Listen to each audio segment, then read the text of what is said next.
Ladies and gentlemen, just before we start, if you have a desire to speak tonight and you have not signed up, please do so in the back of the room so I know who's planning to come up and about how much time we're going to use tonight.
What year are you?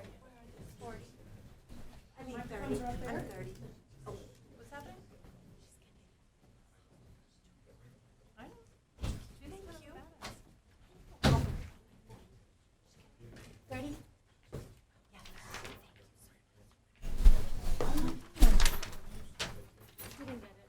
25? Who's 25? You got it? Yeah, this is the... There's two 30s on the 10. Who's 30? 40? Bruce is 40, I think. 30-ish, yeah. Yeah, I've got 30. 30 is Shannon. Or no, that's right.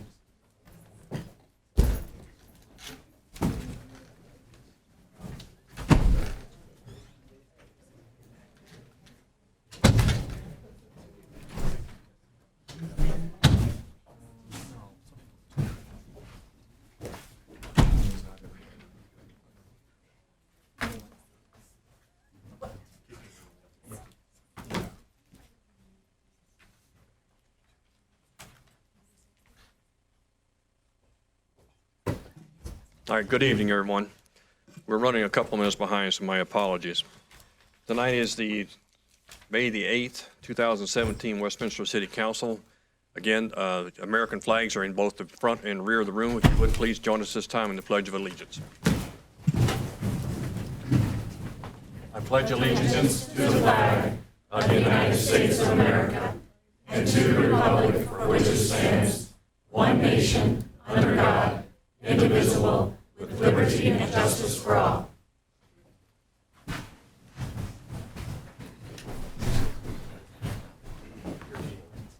Clerk, would you please take the roll?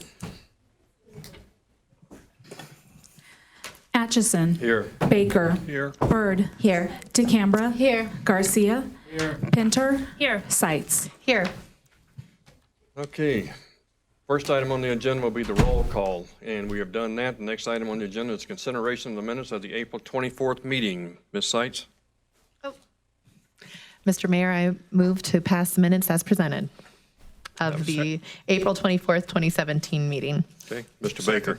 Okay, I have a motion and a second. All those in favor, please signify by aye. Aye. Any opposed? Hearing none, the motion's carried. Ladies and gentlemen, please bear with us. This is going to be a long part of the agenda. Between service awards and others, we have 5 items that we're going to take a little bit of time. In the event that you are here for one item, and that is going to be item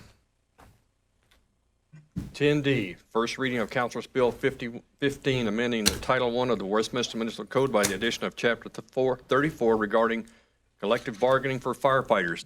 That item will be tabled tonight and will be heard on May the 15th. And that is due to some changes that we just made during the last hour and a half of our discussion on this item. So there is going to be a change made. That change needs to be vetted and put back into language that we can insert to the document. So that item will be tabled tonight. Next up, Employee Service Awards. And the first one up is Mr. Garcia for our 20-year awards, if you would, please.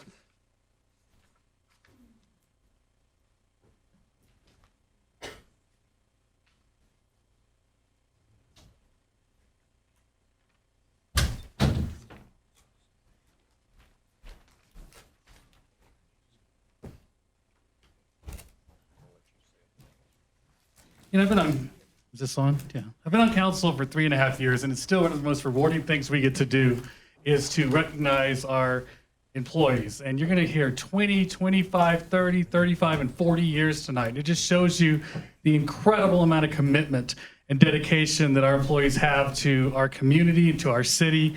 And it really is an honor to be able to present these. Is Kathy Piper.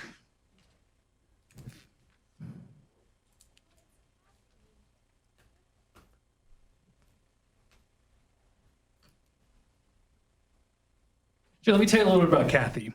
Kathy's currently a senior landscape architect and works on a wide variety of parks, trails, and special projects throughout the city.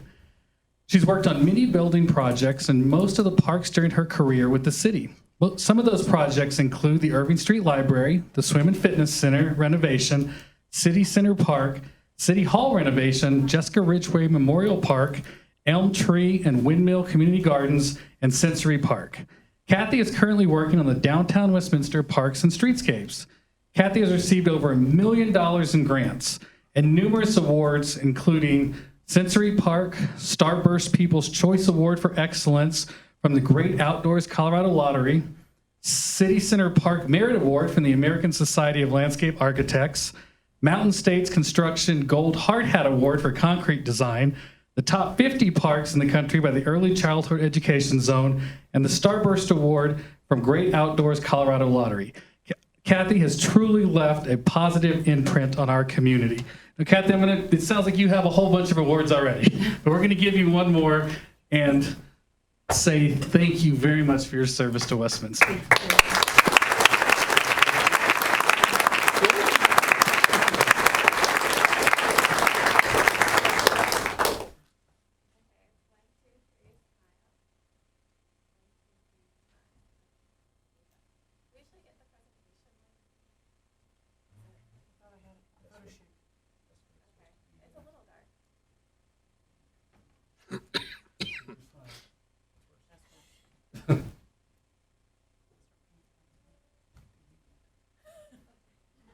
Okay, just the right line. Okay. Of course. One more time. 1, 2, 3, smile. Thank you. Thank you very much. It's Tim Reed here.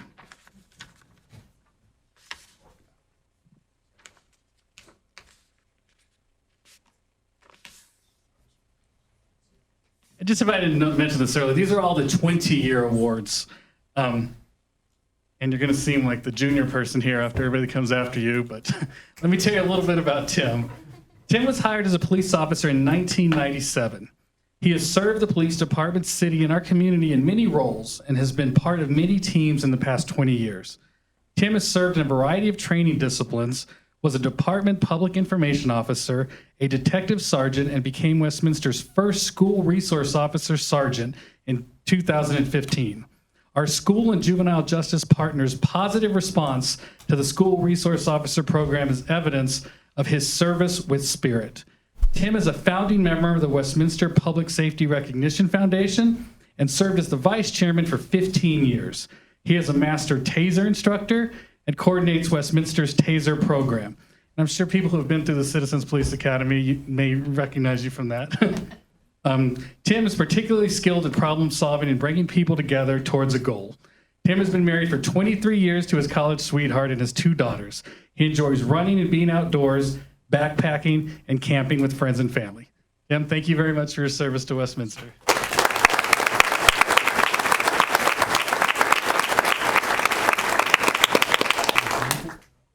Okay. Everyone wants to give a speech. 1, 2, 3, smile. Thank you. Debbie Seneca? She here tonight? Oh, there she is. Hiding in the front row.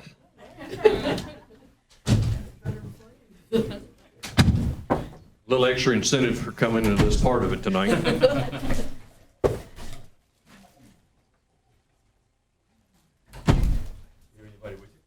Yes, I do. Come on up. Come on up here. You guys get to share in the plaque, but not what's in the envelope.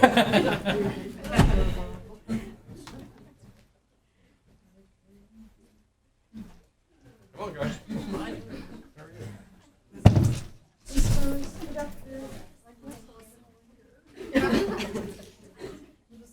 We have room for more. Want to come on up? Come on, we'll get the pictures. You don't worry about that. We'll get those. They're fine. If the building starts to lean, you know why. Who's this young man? You want to introduce everybody? Sure. This is Jake, my grandson. Jordan, my granddaughter. Barbara, my mom. She volunteers for the police department, as a matter of fact. My husband, David. My daughter, Jamie. JC, my granddaughter. My sister, Rondi. My grandson, John. My sister, Karen. And my son-in-law, Rodney. May I borrow one of them? Would you come over here? Come stand right over here. All right. I'm going to ask you to hold this right there. Okay? Thank you. All right. Don't drop it. It might break. Well, this is a special occasion for us because we get to do this once during most employees' time. And I will tell you, in the time I've been with the history, which is over the city with over 35 years, I've never seen anybody get one for 50. But this is for 25 years of service. And with it comes a little bit of a bonus. For each year of service, there's an extra $100 in this envelope for you. And you're going to have to fight. You're going to have to fight Debbie, mom and grandma and wife, to see who gets to help spend this check, because it has your name on it, not the group. Okay, that's good. So Debbie is currently a police records technician in the police department. She provides technical support to the police and fire personnel and is also a trainer in records. Debbie provides direct services to the public and other criminal justice agencies throughout the state and the nation. She has passed and maintained certification through CBI and the FBI to send and receive messages and perform data entry, which includes missing persons, stolen vehicles, and stolen articles. She enters, confirms, and cancels warrants and places holds on wanted persons. Debbie is a Colorado certified records technician holding a master certification. This is an award to individuals after many months of testing, and Debbie has received the Teams in Action Award not once, but twice. Debbie enjoys many hobbies, including scrapbooking, gardening, water sports, and camping, and she also loves taking cruises around the world. Now we got a down payment on the next cruise. So Debbie, this is your check for the amount of $2,500 from myself and the City Council. We appreciate your service. We have a plaque over here recognizing your 25 years of service, and we want to thank you very much, and the family for letting us have her for 25 years. You're welcome. Now we got to get all those pictures. Try and get it close together. Act like a family. No, actually don't. I think we're closer together. Okay. 1, 2, 3, smile.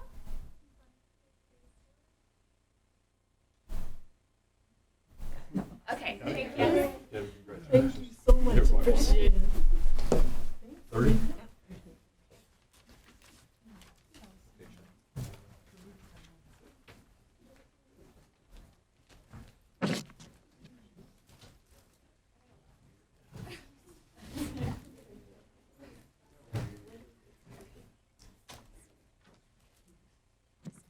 So I have the privilege of honoring Ms. Rita Gaddis for her 30-year anniversary with our city. Rita, will you come up and please bring any family you have with you? Anybody else who wants to come hang out with us up here? They're shy. So Rita began her career with Westminster Parks, Recreation, and Libraries as a facility assistant at City Park Recreation Center. Rita then moved into the Fitness and Wellness Recreation Specialist position before transitioning into her current position as the Adult Programs Recreation Specialist at the MAC. She is dedicated to offering quality adult lifelong learning opportunities and special events to the Westminster community. Rita has always been active in the Colorado Parks and Recreation Association, co-chairing section conferences, writing articles for the professional publication, and working on special committees. She continues to serve as a section board member. During her tenure, Rita has furthered her education to become a certified recreation program planner, certified holistic health educator, and a certified reflexologist. That's fantastic. Congratulations. Rita's addiction to travel has taken her to 9 European countries. Wow. And many hiking destinations across the United States. Please, everyone, congratulate Rita Gaddis for 30 years.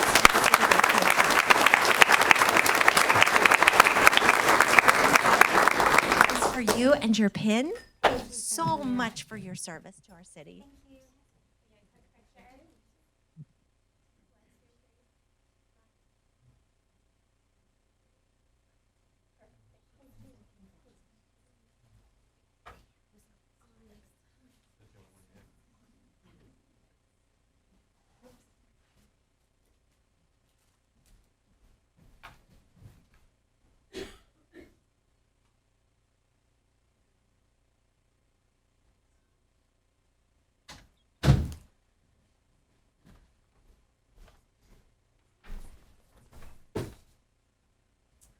So I have the honor of giving the next award to Pam Cox for 35 years of service. Anybody here from your family? Who do we have here with you today? My husband, Don. Okay, well, welcome, Don. Okay, so Pam Cox is currently a facility assistant with the City Park Fitness Center and helped open the facility in 1999. Some of her career accomplishments include the Teams in Action CMO Choice Award for the Wellness Health Fair and the Spirit Award for coordination of the 9 Health Fair.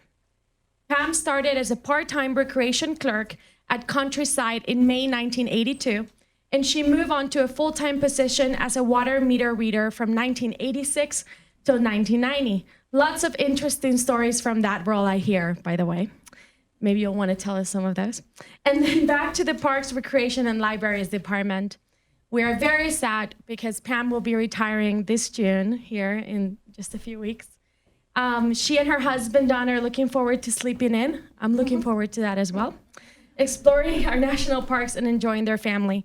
So please join me in thanking Pam Cox for her service.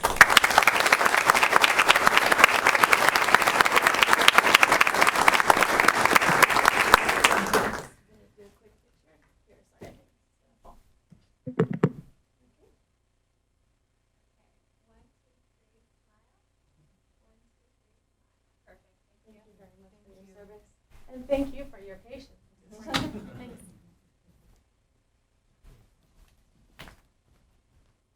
I would like to have Chief of the Cressmen and his entourage join me at the front. Or is it your posse?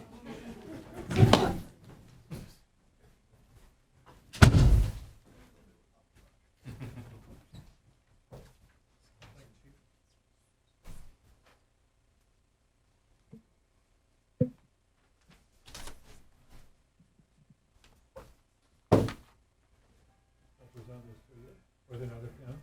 I think you've had one or two of these before.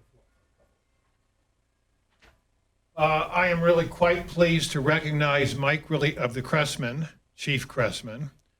He was really born and raised in Oakland, New Jersey. And after high school, Mike attended Simpson College in Iowa on a football scholarship. He was really drafted into the Army and served in the military police in Heidelberg, Germany. Got a taste for it. Heidelberg. And after, I was thinking policing, not the Army. And after being really discharged, Mike attended the the University of Florida, where he earned a Bachelor's of Science degree in physical education and a Master's of Arts in biomechanics of sports. Go Gators. Mike was really hired as a Westminster police officer in June of 1977, where he was assigned to patrol. In 1982, he was promoted to sergeant, and in 1990 to the lieutenant, which is now titled commander within the department. In 2006, he was promoted to his current rank of deputy police chief and assigned to the specialized services division. Over the past 40 years, his service has included supervising and managing patrol watches, investigation of crimes against persons and property, special operations, and community services. Back in the early 1980s, as the department's field training coordinator, Mike rewrote the field training program and introduced a competency-based format that is still the model in use today. He was a field training officer the coordinator. He was a pursuit driving instructor. He was a physical fitness instructor and program chairman. Mike served for 16 years as a SWAT officer, assigned to the entry team, and eventually was promoted to SWAT team commander. In 1994, he graduated from the FBI National Academy in Quantico, Virginia, and is a current member of the Rocky Mountain chapter of the FBI National Academy Associates. He was named the department's most physically fit officer in 1991 and 1992, prior to the fitness program being deactivated. He is the recipient of the department's Medal of Valor and also the Medal of Meritorious Service. Mike and Jan have been married for 46 years and have two sons, Brian and Mark, who, as you can see, both work for the city of Westminster. Brian is a paramedic with the fire department, and Mark is a canine officer with the police department. Brian and his wife Kim have blessed Mike and Jan with two fantastic children, Adeline and Lincoln. And Mike's personal hobbies include raising and showing German of the Shepherds. Thank you very much, Mike. Thank you.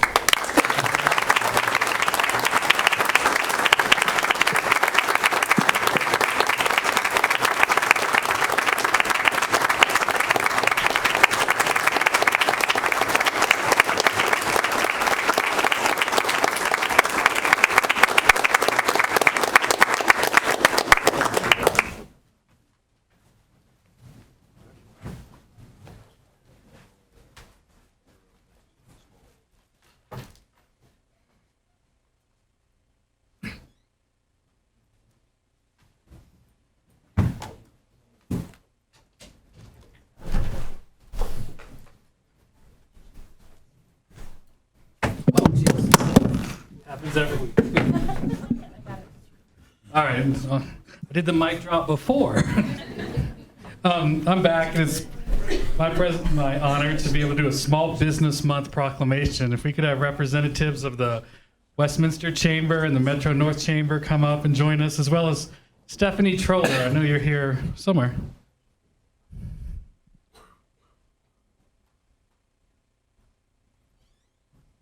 Westminster's incredibly fortunate to be able to have two thriving chambers that help represent small business in our community. And I just want to talk a little bit about some of the things that we're doing for Small Business Month. Or Stephanie, do you want to talk about some of it? Because there was some incredible outreach that's happened already. And then we'll read the proclamation and let both of our guests say a few words. Great, yes. Hi, my name is Stephanie Troller. I work with the Economic Development Department and helping small businesses in Westminster. 97% of businesses in Westminster, all our small business. And last week, our team and I went out and visited over 60 businesses, thanking them for doing business in Westminster and reminding them of some of the resources available to help support and encourage small business development. And one other thing is Westminster is also going to start a small business advisory group with the intent is that the group will advise staff on key issues facing small and local business communities. So, I know we're really increasing our outreach and trying to have more interaction with our small business community just to let them know how important they are to the success of Westminster. Let me read this proclamation. Whereas Westminster's economy is driven by small businesses who think big, take risks, and work hard. And whereas from the storefront shops to the high-tech startups that keep Westminster on the cutting edge, small businesses are the backbone of our economy. And whereas small business owners have energy and a passion for what they do, whereas when we support small businesses, jobs are created and Westminster preserves our culture. And whereas nearly 94% of our businesses are small businesses who create jobs and spur economic growth. And whereas the National Small Business Week, we're actually doing it bigger. We're doing Small Business Month. The National Small Business Month has been recognized every year since 1963 to highlight the programs and services available to entrepreneurs through the U.S. Small Business Administration and other government agencies. And whereas small business is big business, and the city's Department of Economic Development, and the city's 2 thriving chambers take an active role in advocacy, community development, and business development in Westminster. And whereas the City of Westminster supports and joins in this national effort to help small businesses do what they do, which is grow their businesses, create jobs, and ensure that our communities remain as vibrant tomorrow as they are today. Now, therefore, I, Herb Atchison, the Mayor of the City of Westminster, do hereby proclaim the month of May as Small Business Month.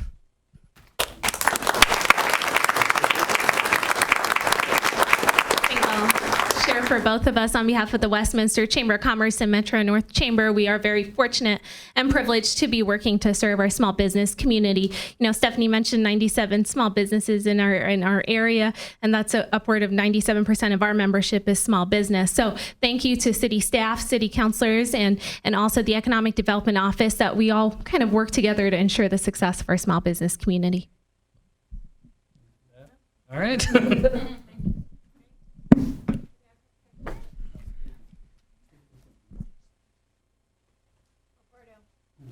There's a couple of them. Oh, lots of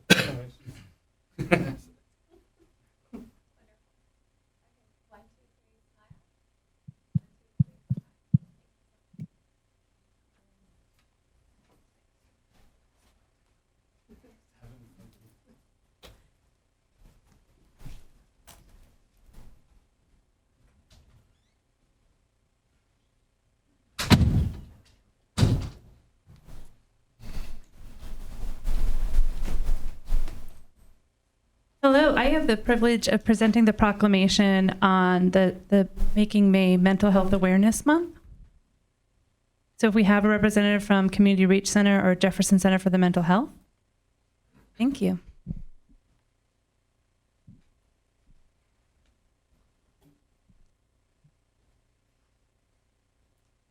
Okay, you're going to surround me. I like it. All right. So if you could introduce yourselves and say a word about your organization. I'm Lindy Schultz. I'm with Community Reach Center. We're the mental health provider that serves the Adams County area.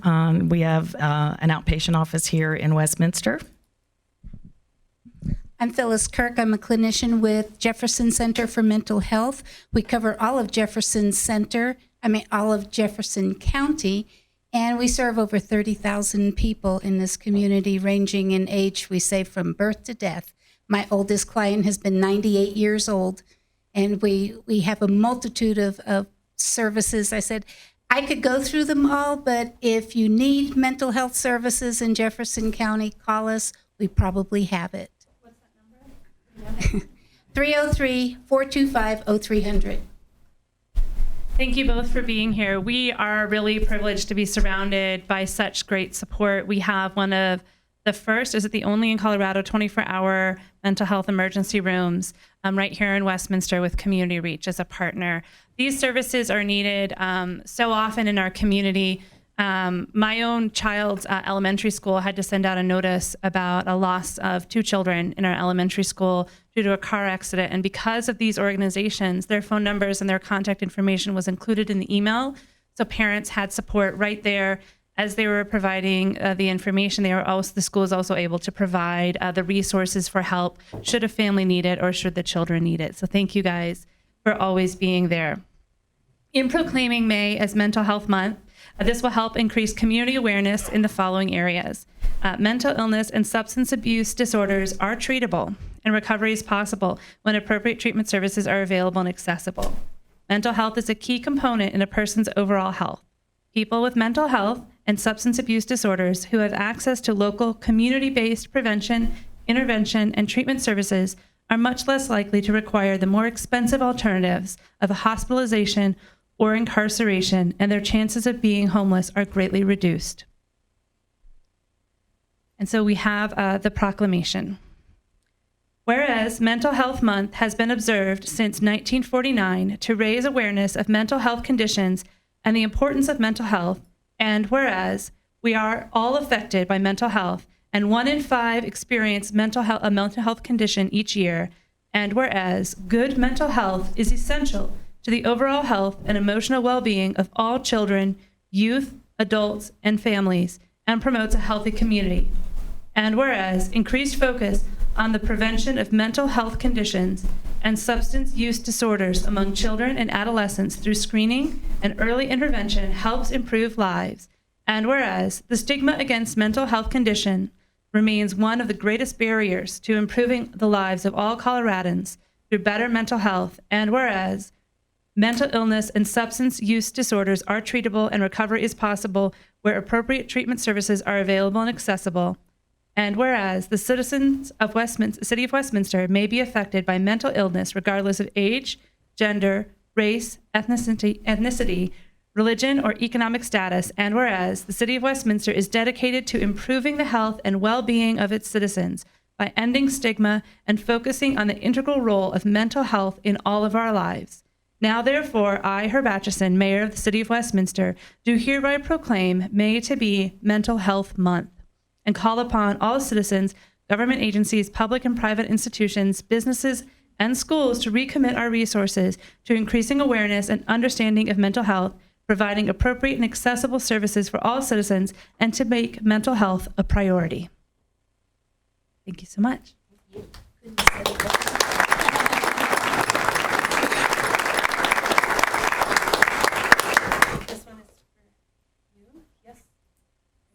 They're new. They look different this week. I know.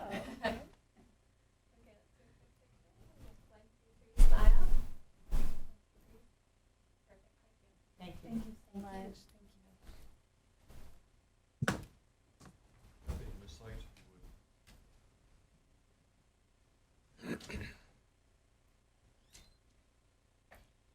Can I ask Alexa Pretty to come forward?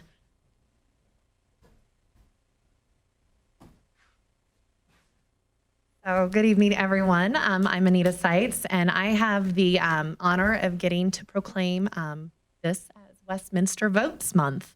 I think all of us recognize that civic engagement and voting is the foundation of our electoral system, and it builds a stronger community of residents who are engaged and empowered to address community needs and issues. But unfortunately, in 2014, overall voter turnout was the lowest ever measured in the U.S. since the U.S. Census Bureau started collecting data in 1978. In Westminster in 2015, we decided that we as a community wanted to encourage voter registration and participation. It's important for our residents, if we're going to be a vibrant and inclusive community, to know the expectation and the responsibility is to vote and that your vote matters. So we've done a lot of different programs to encourage voter participation, including direct mailings. Alexa has headed that up, and I'm going to let her talk about it a little bit more. Thank you, Anita. The Westminster Votes Initiative, spearheaded by City Council, is one I'm really excited that I get to administer here at the city. What it does is it asks you to be an engaged citizen by committing to vote. And a couple steps that we recognize within the Westminster Votes campaign is checking at govotecolorado.com to see if you're registered and if not registering. If you're of the legal age, I know we have some younger folks here. The next thing is if you think you're registered, go on there and check your status. A lot of people move, change residences, things happen, and it's important before an election to go on and check your status. And then the final piece is just committing to vote. Each of you will receive a letter in the mail, I am thinking next week, and that'll go directly to you and give you the tools you need to do just what I said, to register, to check your status, and to commit to vote. So we hope that you will go through those steps and be an engaged part of our community. Another way to be engaged citizen is also to participate in things like city council meetings. And city council has a community meeting next week on May 16th at Witt Elementary at 6 p.m. So hope to see you there as well. Before I read the proclamation, I'm just going to give a quick little story. This weekend, my son started lobbying me that he thinks it's really unfair that children don't get to vote. And through our conversation, I let him know that a good chunk of adults don't vote, and he was shocked. And he said, wait, we have to pay taxes, but people don't even want to know how they're spent. So I think we should all look at it through the lens of a 9-year-old who's just shocked that people would take for granted a right that so many people have fought to give us. So with that, I will read the proclamation. Whereas the 2014 overall voter turnout was the lowest ever measured since the U.S. Census Bureau started collecting voter data in 1978. Whereas when members of the community are involved in civic activities, they are empowered to address community needs and important community issues. And whereas our community is stronger when all citizens have a voice in their government and the people who represent them. And whereas the Westminster City Council recognizes the importance of a vibrant, inclusive, and engaged community and is represented by diverse culture, business, nonprofit, and geographic participation. And whereas the promotion of voter registration and voter participation is a high priority of City Council. And whereas the Westminster City Council initiative, Westminster Votes, will help promote civic engagement through voter registration and participation in the City of Westminster. Now, therefore, I, Herb Atchison, Mayor of the City of Westminster, Colorado, on behalf of the Westminster City Council, do hereby proclaim May 2017 to be Westminster Votes Month in the City of Westminster. Signed this 8th day of May 2017.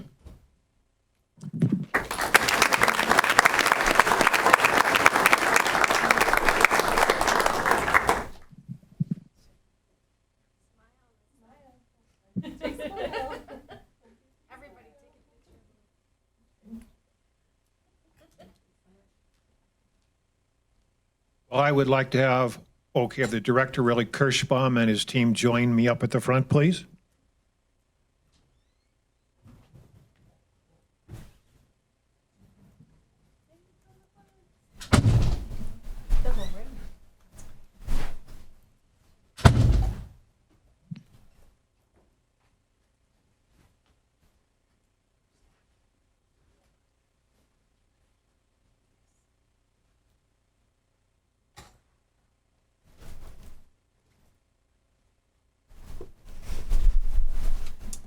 Thank you, Max. Okay, and there is a reason that it's such a big team, because this is one of the fundamental, foundational projects our city does and does well.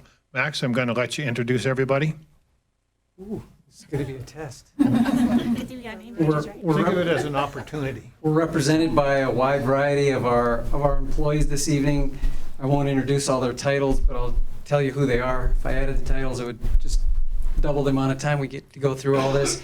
Celia Rathamel, Stephen Gay, Kiara Correll, who organizes our National Public Works Week, Tim Woodard, Brett Eastberg, John Nolte, Deb Bell, Julie Kaler, Guy Pinot, Sarah Borgers, and Chris Gray.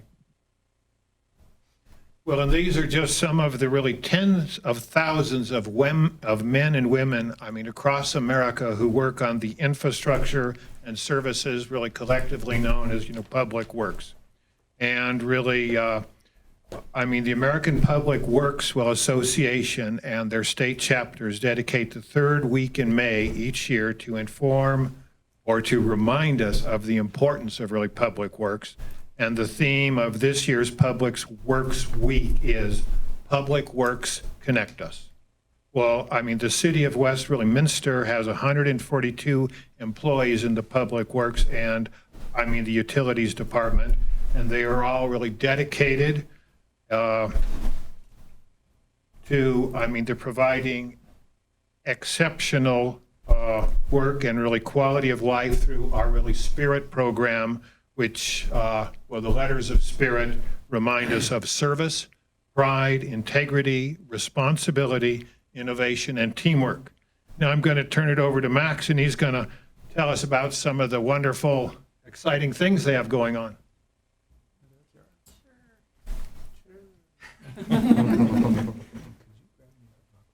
Thank you, Councilor Baker, for supporting us, celebrating our week. Very important to us in all of our divisions that we have that support. We feel very supported by the city as well as by our residents. This year we are doing a reach out to public to have kids come and paint snow plows. So Sunday the 21st, we'll be up at Westfield Park in Westy doing a paint snow plows event for kids, teaching them about what we do in the trucks and out in the field. Tuesday, we have a small department event. Wednesday, we have a city event where we invite employees to come out and drive trucks to see what they can do in a short little obstacle course, just to see what our guys do for 12 hours in the snow with other people on the roads. Thursday, we have our citywide barbecue to, again, celebrate what we do out there and enjoy each other's company. And that's about it. Thank you, Max. And now I'm going to read the mayor's proclamation. Whereas public works and utility services provided in our really community are an integral part of our citizens' lives, and whereas support of an understanding and informed of the citizenry is vital to the efficient operation of really public works and really utilities, and programs concerning the maintenance of waters, sewers, streets, highways, public buildings, and snow of the removal operations. And whereas the health, safety, and comfort of this really community is really greatly dependent upon these really facilities and services. And whereas, the quality and effectiveness of the facilities, as well as their planning, design, construction, are vitally dependent upon the efforts and skill of the public works and really utilities employees. And whereas the efficiency of the qualified and dedicated personnel who really staff the public works and really utility departments are really materially influenced by the people's attitude and understanding of, the importance of the work they really perform. Now, really, therefore, I, Herb Atchison, Mayor, on behalf of the entire City Council and staff, do really hereby proclaim the week of May 21st through May 27th, 2017 as Public Works Week in the City of Westminster, and call upon all of the citizens and civic organizations to acquaint themselves with all the challenges and opportunities involved in really providing our public works and the utilities, and to recognize the the contributions that public works and utility employees make every day to our health, safety, comfort, and the quality of life. Signed this 8th day of May, 2017, Herb Atchison, Mayor. Thank you very much, people. And every time we take a drink of water, remember who's providing it.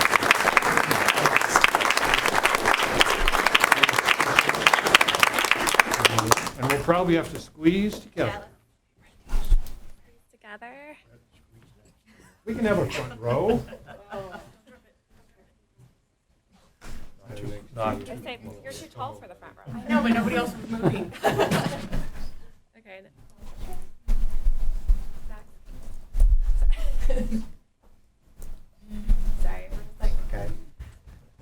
We like each other. We're a big family.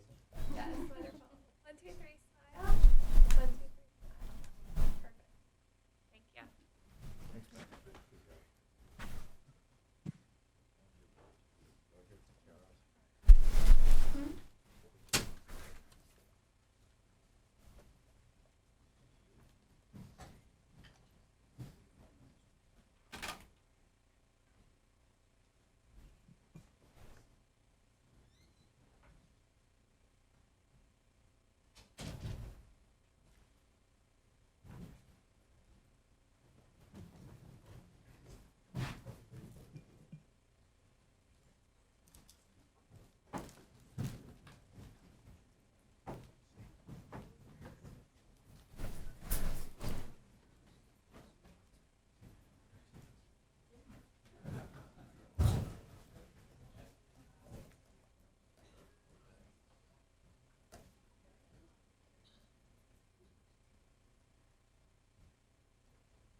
All right, thank you everyone for coming tonight. The next item on the agenda is the citizen comment period. This is a period of up to 5 minutes per person who likes to come up. Please identify yourself with your name and address. For the record, I also have a list of those who have signed up, and so far I have 4 people who have signed up to talk tonight. This is open to any subject you wish, and again, you have up to 5 minutes. When you come to the podium, once you've identified yourself, the green light will come on, letting you know that your time is started. The yellow light will come on when you have 1 minute left. And when the red light comes on, we ask you to cease your conversation at that point. So a reminder, this is a one-way conversation. We're listening to you. This is not a debate. It's not a back and forth. So the 5 minutes is yours, uninterrupted, we hope. And then at this point, I will go ahead and open it up to anyone who has any comments or would like to testify. And at first, I'm going to call Heather Hodgen. Heather, if you would, please.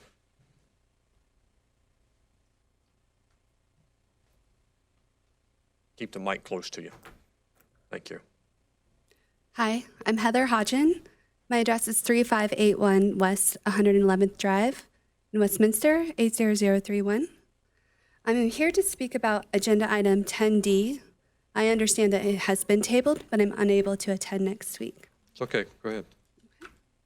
I've read through the draft ordinance, and I appreciate your feedback, Ms. Pinter, to my email. I have had the great pleasure to work with the men and women of our fire department for the past 10 years. We're a small Westminster-based business. We do decision-making training for firefighters around the country. Our team here is amazing. They're intelligent, they're bright, and they're very insightful. The most important takeaway I have from that experience is that nobody knows the work they do better than them. Nobody understands the intricacies and importance of the different items to make their capabilities work better. I would encourage you as you revisit this draft ordinance to more deeply incorporate the views of our firefighters. In reviewing the draft as it stood earlier today, I can see direct conflicts with Section XY2 and XY3. Section XY3 in particular could better follow the intent of Bill 2A. It could either be completely deleted, and we could stick with XY2 paragraph 14, or perhaps we could visit each item individually and see how it could better reflect collective bargaining. As a community, we are relying on our firefighters to take on some of our most difficult, dangerous, and traumatic events. We are counting on them to be up to the challenge and be there physically, mentally, and emotionally. Nobody, including myself, can understand the toll of the brave job they do better than them. So we need their voice, bold and clear, in this agreement. We need it to implicate better decisions and support them in affecting their performance and capabilities. Collective bargaining can and should do just that. Thank you. Okay, thank you, ma'am. Next person up is Quint Freisel.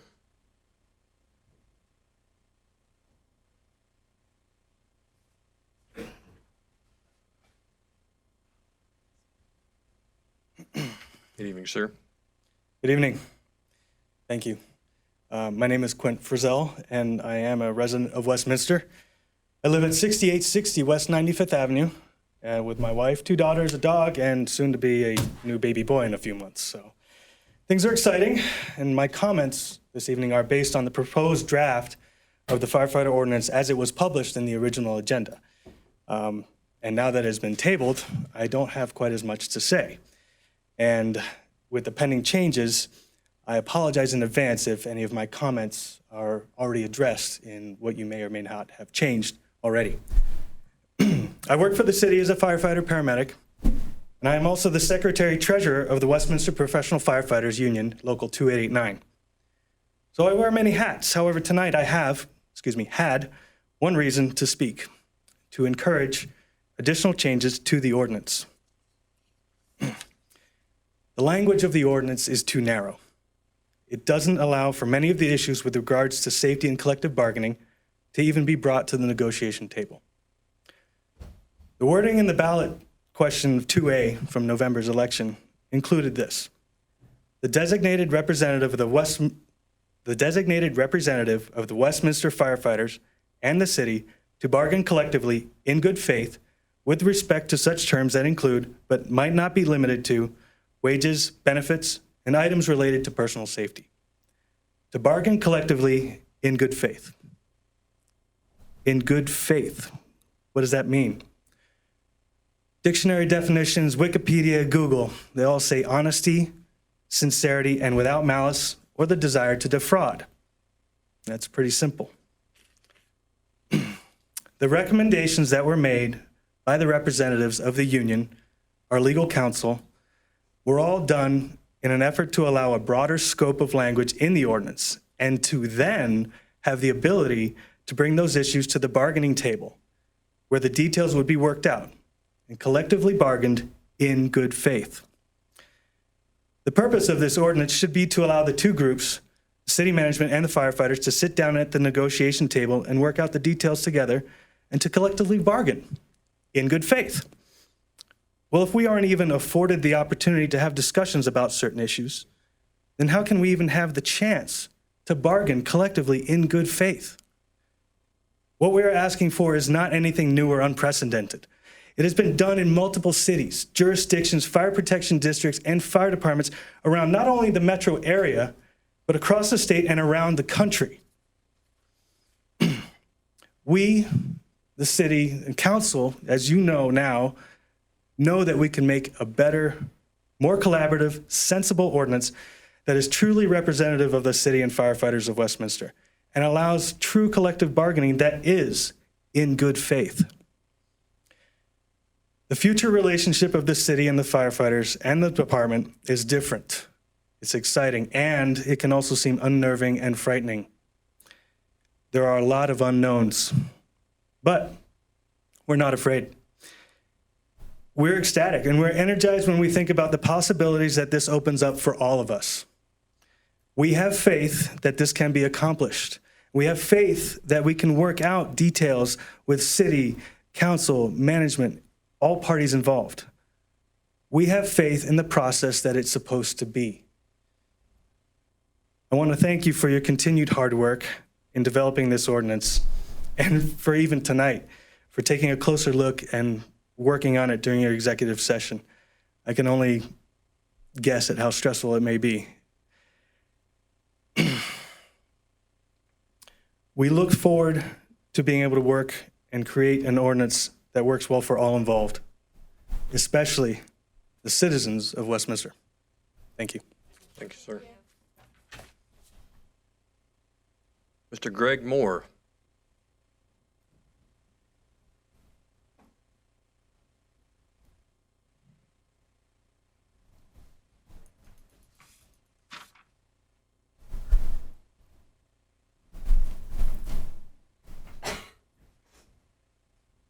Good evening. Thanks for the opportunity to talk to you. After the very long 2 meetings that we had on trash collection, I think a lot of us thought it was settled. And now that some of us have viewed the work product, we understand that it's not settled. And I'm just stunned that as many people registered their opinions over those long 2 meetings, but yet there's another back door being taken to accomplish the same thing. So I would just like to register my displeasure and my disappointment. And thank you, Mr. Baker. That's all. Next up is Mr. Eric Colmer.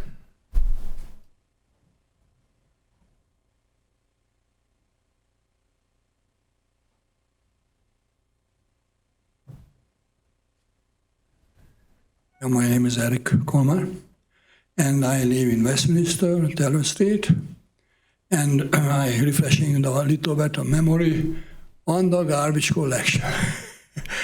You know me about that. When I was thinking of it, if the garbage collectors will be kind of unionized, like city workers and other people unionized, will it bring up the price? And how about those people are already recycling like me, and they make some money on it, like iron and things like that, and that's taking away, and somebody will get a profit of it. Well, that's just one note. And it's pretty quiet about the garbage collection now. I wonder what's going on. If the silent means we count on the people's forgetfulness and paying no attention, they pass some rules and regulations, which according to Bill Christopher, I think he's a pretty smart guy. He says it's a government overreach, and the people already talked, so we should know what to do. Forget it.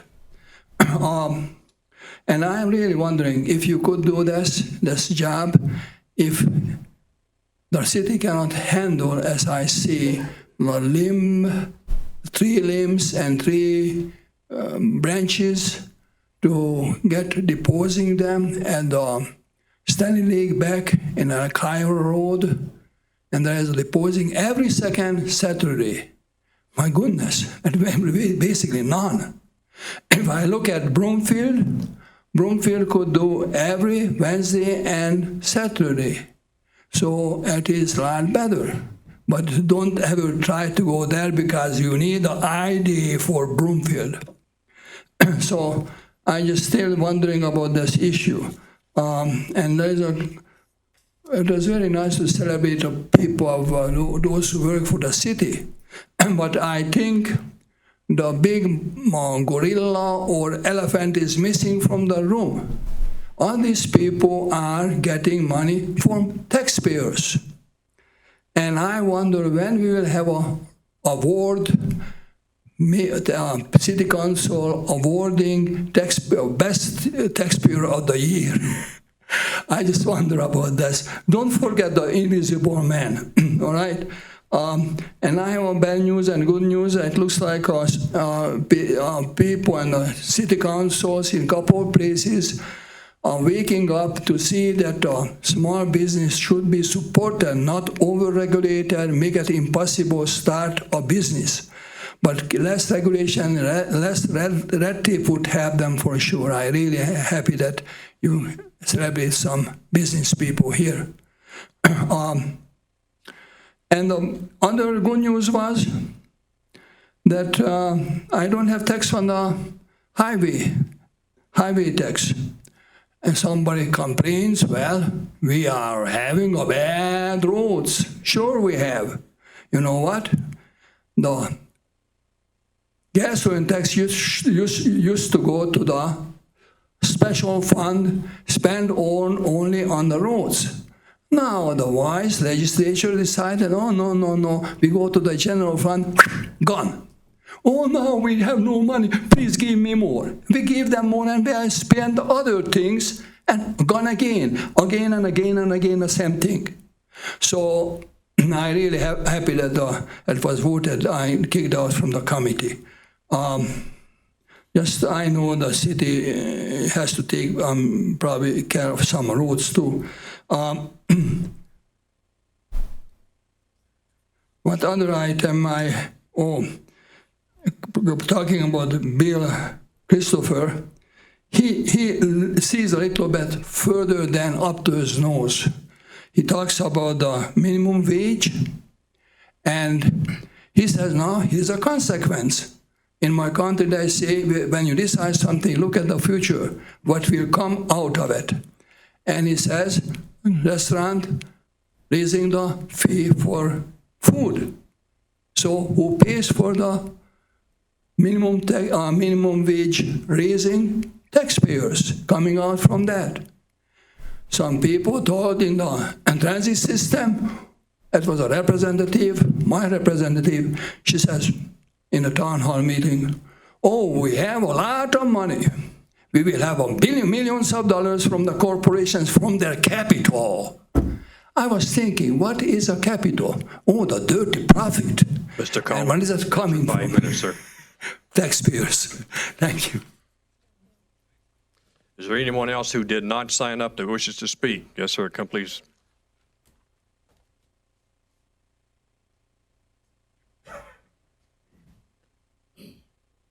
Give us your name and address, please. My name is George Habercorn. I live at 3311 West 92nd Place, Westminster. And I wasn't going to speak tonight, but it's been tugging on my mind. My wife translated to me what she thought she read in the Westminster website about the trash, and all I got out of it was that 2 contractors responded to you. And I have no idea what they responded to you. And I would assume that these are the 2 largest ones, which I'm not going to vote for that if it was me. But if you could inform us some through the website as to what they brought back to you and what we might be looking at, or if you've already made a decision or what's going on. Thank you. Thanks, sir. Is anyone else? Okay, seeing no one else, we'll close the citizen comments and report of city officials. Mr. Tripp, if you would. Thank you, Mr. Mayor. First off, I'd like to recognize our city employees and all of our citizens that were here this evening being recognized. We had a number of organizations that we recognize at all the council meetings, and every quarter or so we recognize employees. I'm really proud to work with all those folks, and we're really happy to have those organizations in our city and the great work that they do. I would like to talk about trash and recycling a little bit. First thing I want to tell you is that we put an item on the agenda, actually 2 items on the agenda for the post meeting to either have a public discussion about the status of trash or recycling, or to have another executive session. And I'd like to explain the reasons for that. We have been in the midst of negotiation on this issue now for some time, and I want to qualify everything that I say by telling everybody in the room there has been absolutely no decision made on this issue. There's been a lot of information over the course of the past several weeks and months. A lot of it's not been accurate. What this council's been doing is asking the staff to gather information. The process of government is really deliberate, and when you're transparent and you turn over every stone in such a process, it takes a while, and we're just not to the end of that yet. In fact, tonight, we are not at a point yet where we will be discussing this in a meeting afterwards. We have another meeting tonight with our counselors to talk in executive session about how that negotiation is going, but I can assure you that we're very near to the end of making a recommendation. What I'd like to do is give you a short report on the progress, though. I think it's gone on for quite a while, and there's probably some things that need to be said based on, to large measure, some inaccurate things that have been put out in the media here in the last couple of weeks. As you'll recall, we began this effort, most of you have been here with us, for a year and a half. The effort began about a year and a half ago, and it was prompted by the requests from citizens who want the city to do more to make recycling easier and more convenient, and encourage other ways to help save the environment for our future generations, to put less trash in the landfills. 2 statistically valid surveys conducted by the city in 2016 showed that there was broad public support for a new trash hauling system. In the citizen survey, and hear me out, because I know that all of you have opinions about this, but in the citizen survey, 79% of the people responded to the city council that they supported having recycling included in their trash rates. In the trash and recycling survey, 59% supported a single hauler if it would lower their monthly fee. But all that survey did was it informed the council that there was an interest in this subject. So what they asked the staff to do then was to look into this matter. And we all knew going in, this is a very complicated issue. It's a very controversial issue. So I would just have to tell you that at that point in the process, most councils would probably run away from something like this because it is very difficult to get to the right answer. But this city has a long history of looking at these kinds of issues in a very, very comprehensive way and coming up with what they believe to be the right answer. In fact, many of us work in this city because it's the best city in America to work. So there were also cost considerations. We learned with our early research that on average, homeowners residing outside of HOAs are paying 59% more than homeowners in HOAs that contract for curbside trash and recycling. So folks that live in HOAs, and I'm one of them, that have the benefit of having an organized program within their neighborhood are paying substantially less than some of our neighbors. Many people who live in South Westminster, poorer people, that are paying more for trash and recycling. So we took that forward. We also learned that Westminster's diversion rate, in other words, the rate that it diverts trash from a landfill, was one of the worst in the country. In fact, our diversion rate's at about 11%.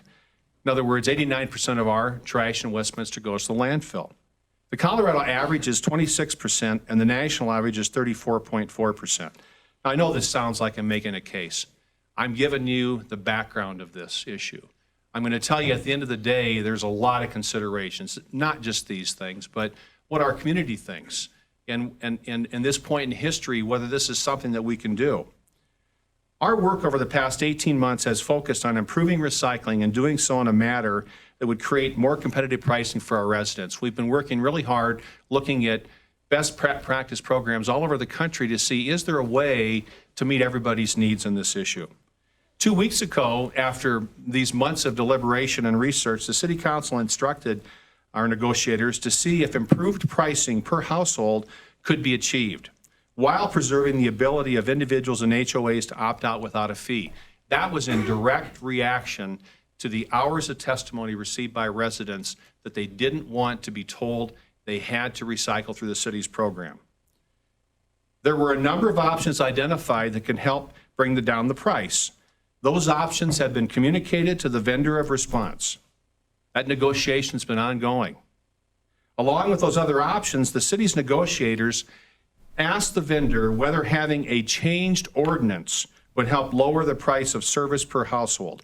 Not that we promised that an ordinance could be changed, but was there a way that would help balance the playing field so they could do business in our city and then help reduce the cost of service to a number of members of our community? These were all shared with the vendor in a confidential manner in keeping with the spirit of negotiations. When you heard that I wanted to protect these as a confidential matter, it was because I wanted to protect the integrity of our negotiation with the vendor. This is all going to be released to you folks ultimately in a very short period of time, so you can see how we were in the background trying to make this work and figure out a way whether we could deliver this service to the community. You'll see all this information shortly. We are near the completion of negotiations with the vendor. When this is complete, we will present those facts to the City Council, which then can discuss and take the next steps to either move forward, to not move forward, or to look at some alternative. It's important to note that we are in the negotiation portion of this process and that maintaining confidentiality is very, very important in that. So I'll just conclude by saying, I've been sitting here listening to this and being quiet a long time about what's going on because, you know, I didn't want anybody to have the impression that we had our mind made up or that we didn't respect people's viewpoints. I think the viewpoints and the dialogue that's happened on this has been very informing. We've learned so much about this subject. I don't know where this is headed for certain yet because we're not done, but I can tell you one thing. We have tried to do this in a way that was open, in a way that was thorough, in a way that would serve your best interests. That's why we're here. Today I celebrate my 39th year working in local government. And it just occurred to me as some of the folks are up here, and I haven't been here for 39 years. I've been here about 5 years. But I think all of us in this room and the people that you saw here earlier getting recognition, we're in local government because we want to do the right thing for you. That's why we chose to do this work, and I can assure you that we'll do the best we can to make the best recommendation we can on this issue. And I can tell you too that this City Council is looking out for your behalf. I've worked with actually over 50 city council members in that 39 years, and these are the best of all those folks I've ever worked with. Thank you for hearing me out. That's it, Mayor. All right. Moving on to city council comments. Ms. Pinter. Wow, thanks, Don Tripp. I just wanted to pause for a minute and thank our amazing city staff. We just came off of a really great strategic planning session. We were all bemoaning the fact that we were trapped in a tiny room with whiteboards all of Friday and Saturday. Well, hopefully you guys were all out enjoying the sunshine, but it was absolutely worth it. We have an amazing city staff. They did a remarkable process with our facilitator to get community feedback, field line employee feedback, division manager feedback, and department head feedback, and consolidated that into a series of graphic maps and report outs. And by and whole, it was a wonderful weekend of hard work and agreement. And we have a strong city that works hard and diligently to make sure that we are both looking forward to the future as well as taking care of core services and infrastructure needs. So just wanted to thank all of the staff who gave up their weekends to think with us about these hard problems facing our city in the next few years. Mr. Garcia. Sure, I just want to reiterate what Councilor Pinter just said. We had a tremendous amount of employee input that went into the preparation for the strategic planning session. And I want to thank all the employees who took the time to come and give their thoughts, their opinions, their insight into how how they feel the city is headed. And I want you to know that we took that to heart. I mean, I know we all really thoroughly reviewed that employee input, and when the strategic plan is released in its final form, I think you're going to see that we really took the input to heart about what you want to see from this city, from this organization, the suggestions you have. So again, I just want to say to everybody who took the time to give input into that, both from the employees and from the community summit we had was incredibly guiding too in how we tailored that strategic plan. I just want to say thank you for everybody who took the time to give your input into the vision for the city. Just a couple of other things. I think there's one proclamation that we should have given that we didn't, and it's because Michelle Parker does the proclamation. She's probably way too humble, but this is actually Municipal Clerks Week this week, in which is on cities around the nation are trying to raise awareness of the vital services that municipal clerks provide for our local government. So if we could all just take a moment to say thank you to Ms. Parker.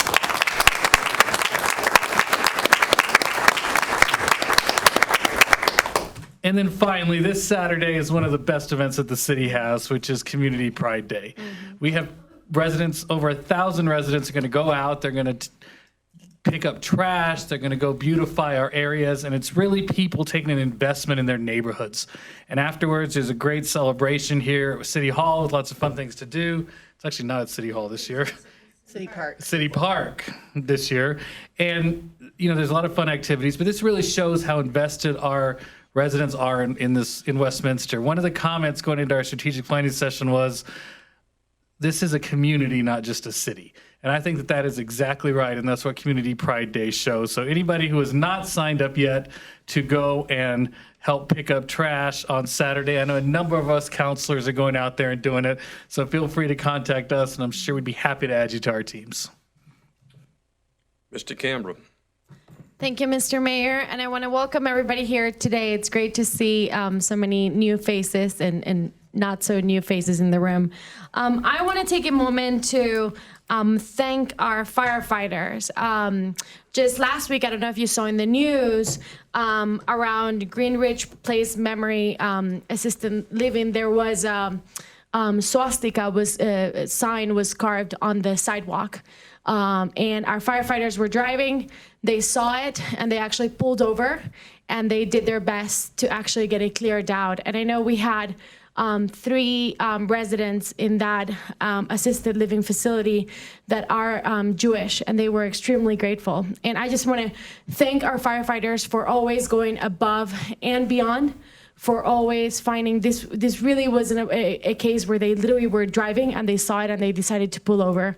And really for always looking for ways to be inclusive and to make sure that everybody in our community feels welcome. I know our council is very appreciative. And I also want to address why we removed agenda item 10D. And the reason is because we're currently drafting an ordinance that our voters voted on, ballot language 2A, because they wanted us to allow our firefighters to have collective bargaining in the city. And this is an ordinance that's going to impact our city for many, many years to come. And what we want to do as a city, and we've been working with the local for quite a few weeks now, or months, I would say, to really come to a language that works for both parties involved, and that really it's going to be well drafted. And because again, it's going to have an impact in our city for many years. So today when we met, we decided, you know what? We would rather take a little bit of time to finalize this language instead of putting something today just to rush it and something that might not be quite as it needs to be. So I want to thank, I know we've received some emails about it of many residents that voted to support this language, that want to make sure, I want to give you the clarity of mind that we are working, we every conversation we have, it's always thinking about the language that our voters voted on and knowing, and we keep that in mind that this is something you wanted. So we just want to make sure that it is a language that it's going to benefit the city for many years to come. So thank you very much. And I also want to extend the feedback, and I want to echo what Councilor Pinter and Mayor Pro Tem Garcia mentioned. I want to thank Don, our city manager, Barbara, Jody, Cody, and everybody from the city manager's office and our department heads and all of our staff for really participating, in our community members in our strategic plan. It was a really it was a great process to be a part of this weekend, because we tried something new this year, and it was really to do, I don't know how you call it, visual graphic report, it's what it's called. So essentially it's when we had our community summit, when we had the department head meetings, we had a person that would kind of draw and paint what the community members and the people in the room were saying. So it was really a great visual way of seeing what our residents think we're doing well, what our residents think we're not doing well, what they would want to see, along with our staff. And what I love about this process, it's how comprehensive it is that we really want to make sure that everybody is involved. So we have a community residents, department heads, we have all of our staff involved, and I really want to appreciate all of you for taking the time to participate. And I want you to know we take your feedback, we take your constructive criticism very strongly. So thank you very much for participating, and I'm looking forward to the rest of the process. Ms. Sykes. Thank you, Mr. Mayor, and thank you, everyone, for being in the room tonight. I know it's already been pretty long, and we haven't started the meat of our agenda, so I'll try to go quickly. I also want to say that we had a very successful strategic planning retreat this weekend. One of the biggest charges that we have as a city council and as a city government is a duty of care to our residents and to the organization. And all of us take that duty very seriously, which is why everyone has already mentioned how much input we ask for from both the community, employees, division managers, department heads, so we can get a really good glimpse of organizational health, ideas that people have, but also concerns. And we need to make sure that while we do have great ideas and programs, we're not taking away from our ability to provide core services. And I was really impressed with my colleagues, our focus and our determination to exercise our duty of care in all of our scope of authority. So I want to say thank you to my colleagues and for everyone who participated in the community and from staff in our strategic plan.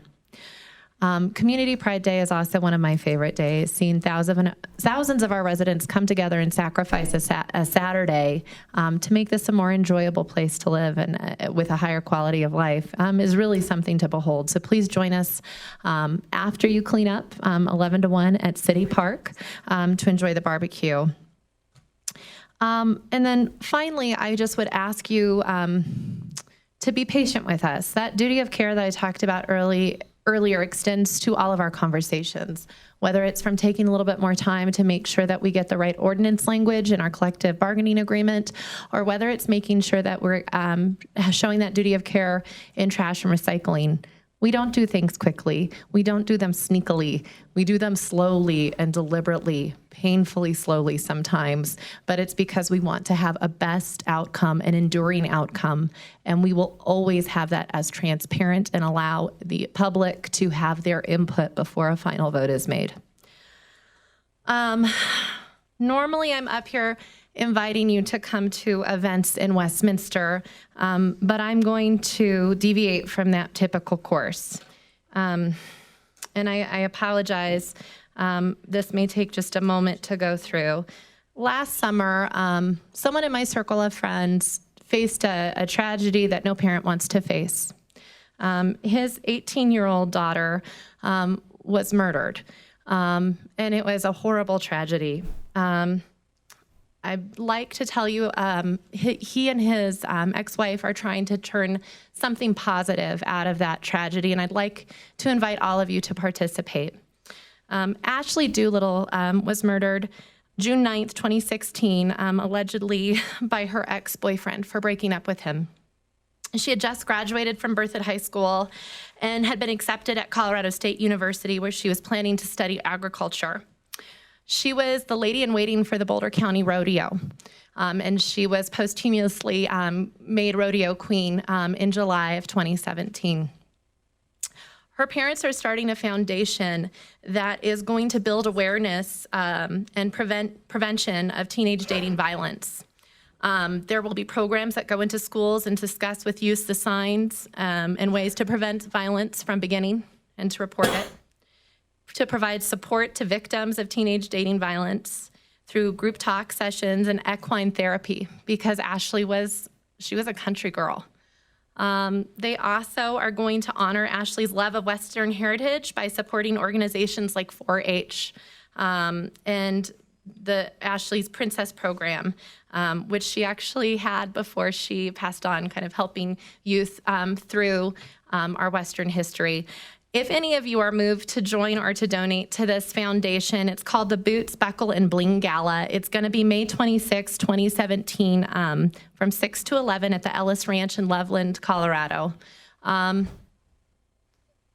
never have Ashley back, but I want to do everything to make them successful in their desire to honor her memory and help other girls and anyone in a dating violence situation.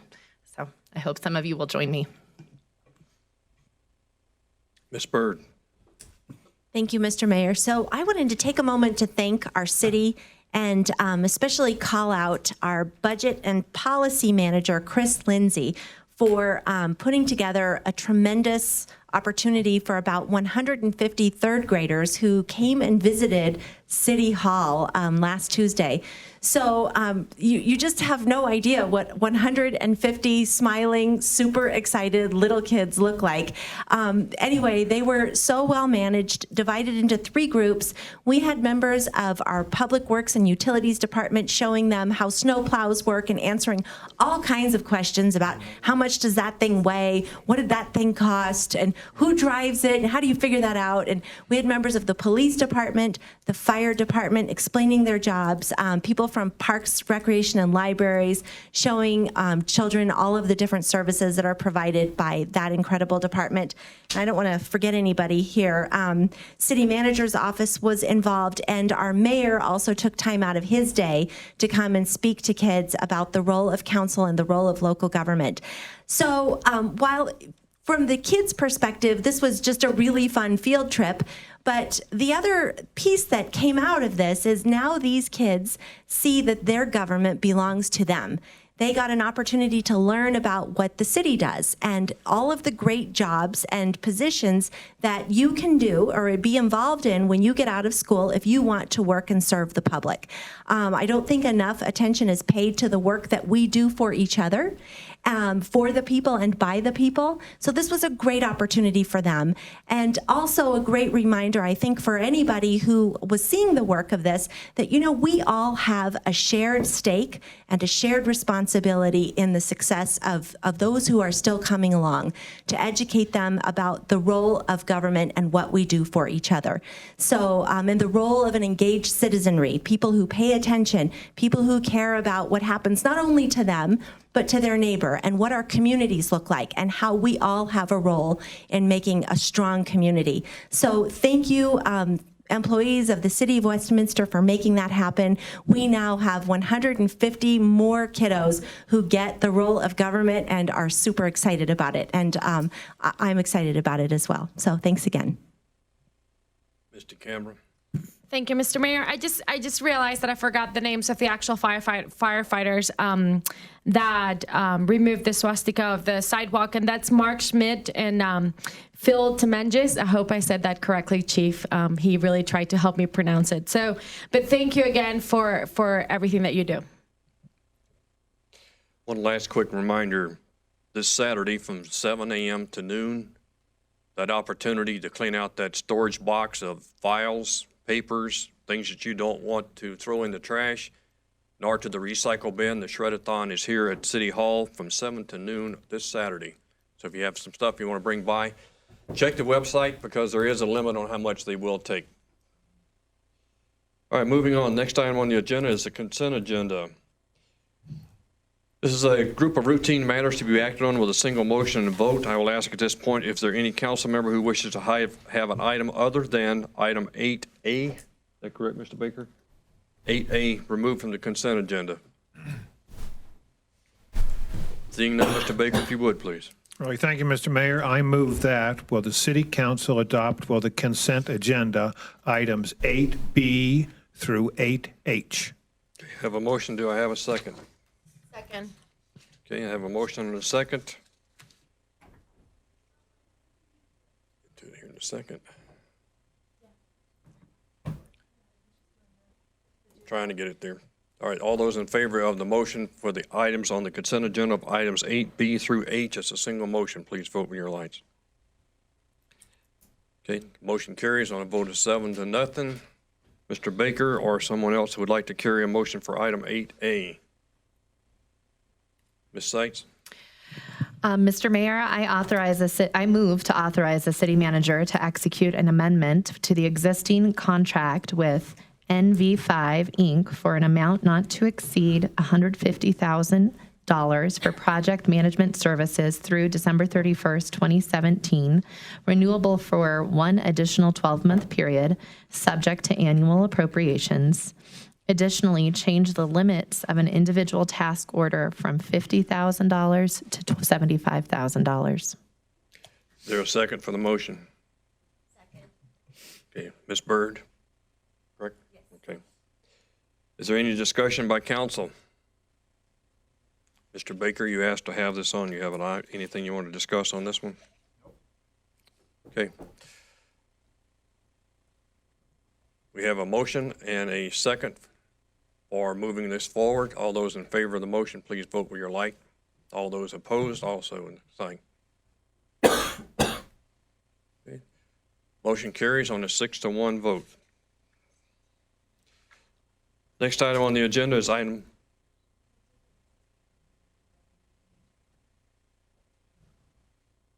okay. We've been asked to take a short pause. If you will, ladies and gentlemen, we're going to pause for about 5 minutes.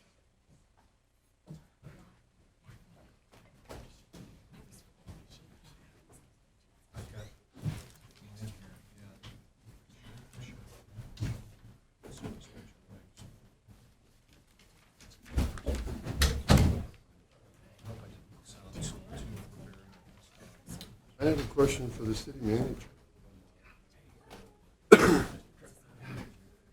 Hi.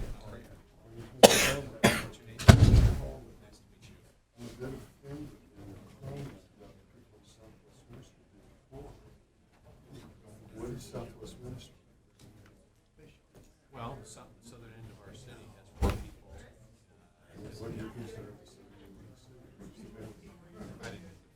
Well, no, I'm just saying that they're almost There's a lot of early Westminster girls down there. Well, I think you need to sound like you're doing HOA above and beyond those people in the city. What I said was that the people in the HOAs pay less. Southwest average income. You said poor people. That's not fair to do that. I mean, and what is the poor? You don't think these new houses down there on the side of Bailey Lake? I mean, there's one down there for $100,000. That's a poor person? That's not what's supposed to.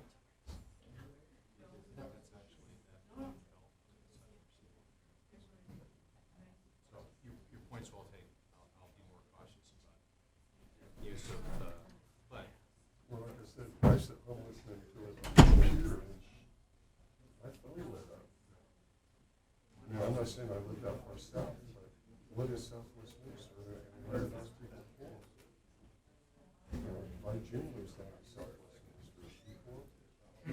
Harry Nicole lives down in Broadway. Is he poor? The Valenti family down in southern West These are all Minnesota. friends of mine. I know that, but that's the point. Those aren't poor people. They live in Southwest Minnesota.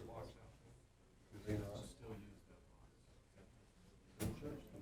I'm not judging. I just want to thank you for Well, pointing that out because you can't see it. We'll continue. I'll talk to you. that's it. It's all the perception.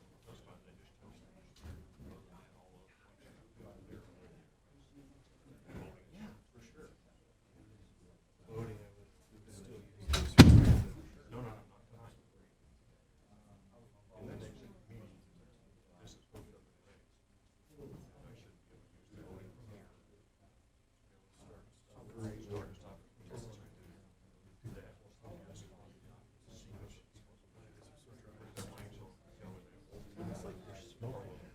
I know, the only thing is you can put the vote started, stop it.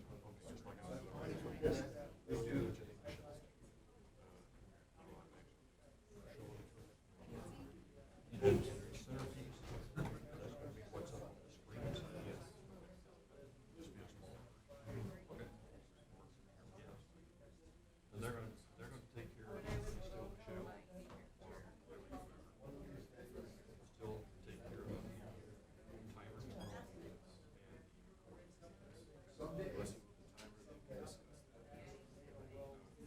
If it works from here, it's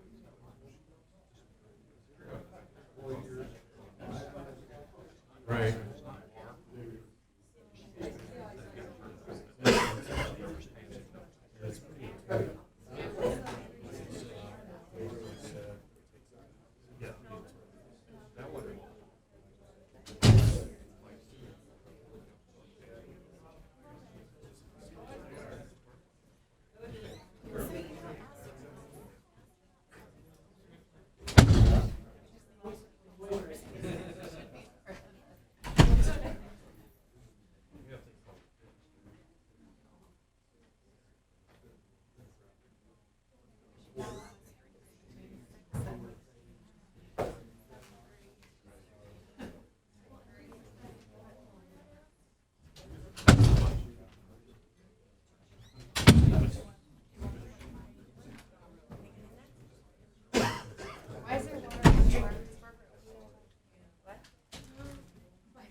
All right, ladies and gentlemen, let's come back to order.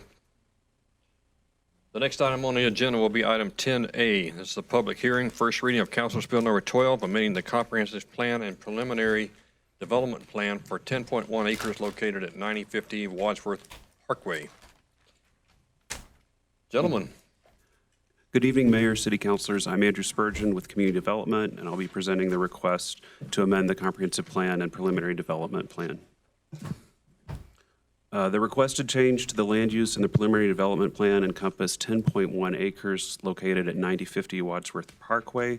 Comprehensive plan request is to change from mixed use to residential R36, 36 units per acre, and a companion PDP amendment to allow 36 per units per acre. The site for the comprehensive plan amendment PDP amendment is located on the northeast corner of 90th Avenue and Wadsworth, attachment 1 of the agenda memo. To the north is the existing Brook Hill 5 retail complex. To the south, across 90th Avenue, is the town center at Brook Hill. To the east is West Glen Metropolitan District Park, and across Vance, there's 2 large apartment complexes. To the west, across Wadsworth, is the Silo Business Park, and of course, the Village Inn. The agenda memo, including staff analysis and recommendations, have been entered into the public record and notice of hearing published in the Westminster window. 3 hearing signs were posted on the property. Properties within 300 feet of the parcel were notified, resulting in notice to 24 property owners and 5 homeowners associations in the area. A neighborhood meeting occurred on March 20th with 5 citizens that were present. Most of the discussion was just informational in nature about what the project that was proposed for the site. There were specific comments about potential traffic impacts on 90th Avenue and a question about housing affordability. Staff has received correspondence from 3 different property owners around the subject property, including one from the Brook Hill 5 retail center concerning site layout and land use as it relates to the access easement that covers both properties. We received correspondence that was included as an attachment with your agenda memo from the West Glen Metropolitan District regarding the change in land use and the impact to the West Glen Park, and then an email of support from the Carrabba's restaurant. As part of staff analysis, the comprehensive plan focus areas were a key factor. These are the 5 areas in the city that are expected to experience the greatest amount of growth and development over the next 20 years, and thus identified in the plan's land use diagram for the most density and intensity.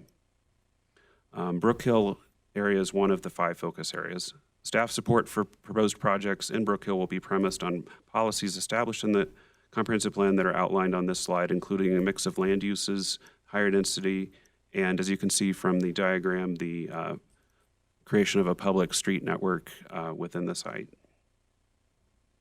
With this slide, staff is entering into the public record that the comprehensive plan amendment criteria has been satisfied as outlined in the agenda memo. Companion to the comprehensive plan amendment is the preliminary development plan amendment. The applicant has requested to change the land use to allow 36 unit per acre development on the 10.1 acres identified as parcel C2.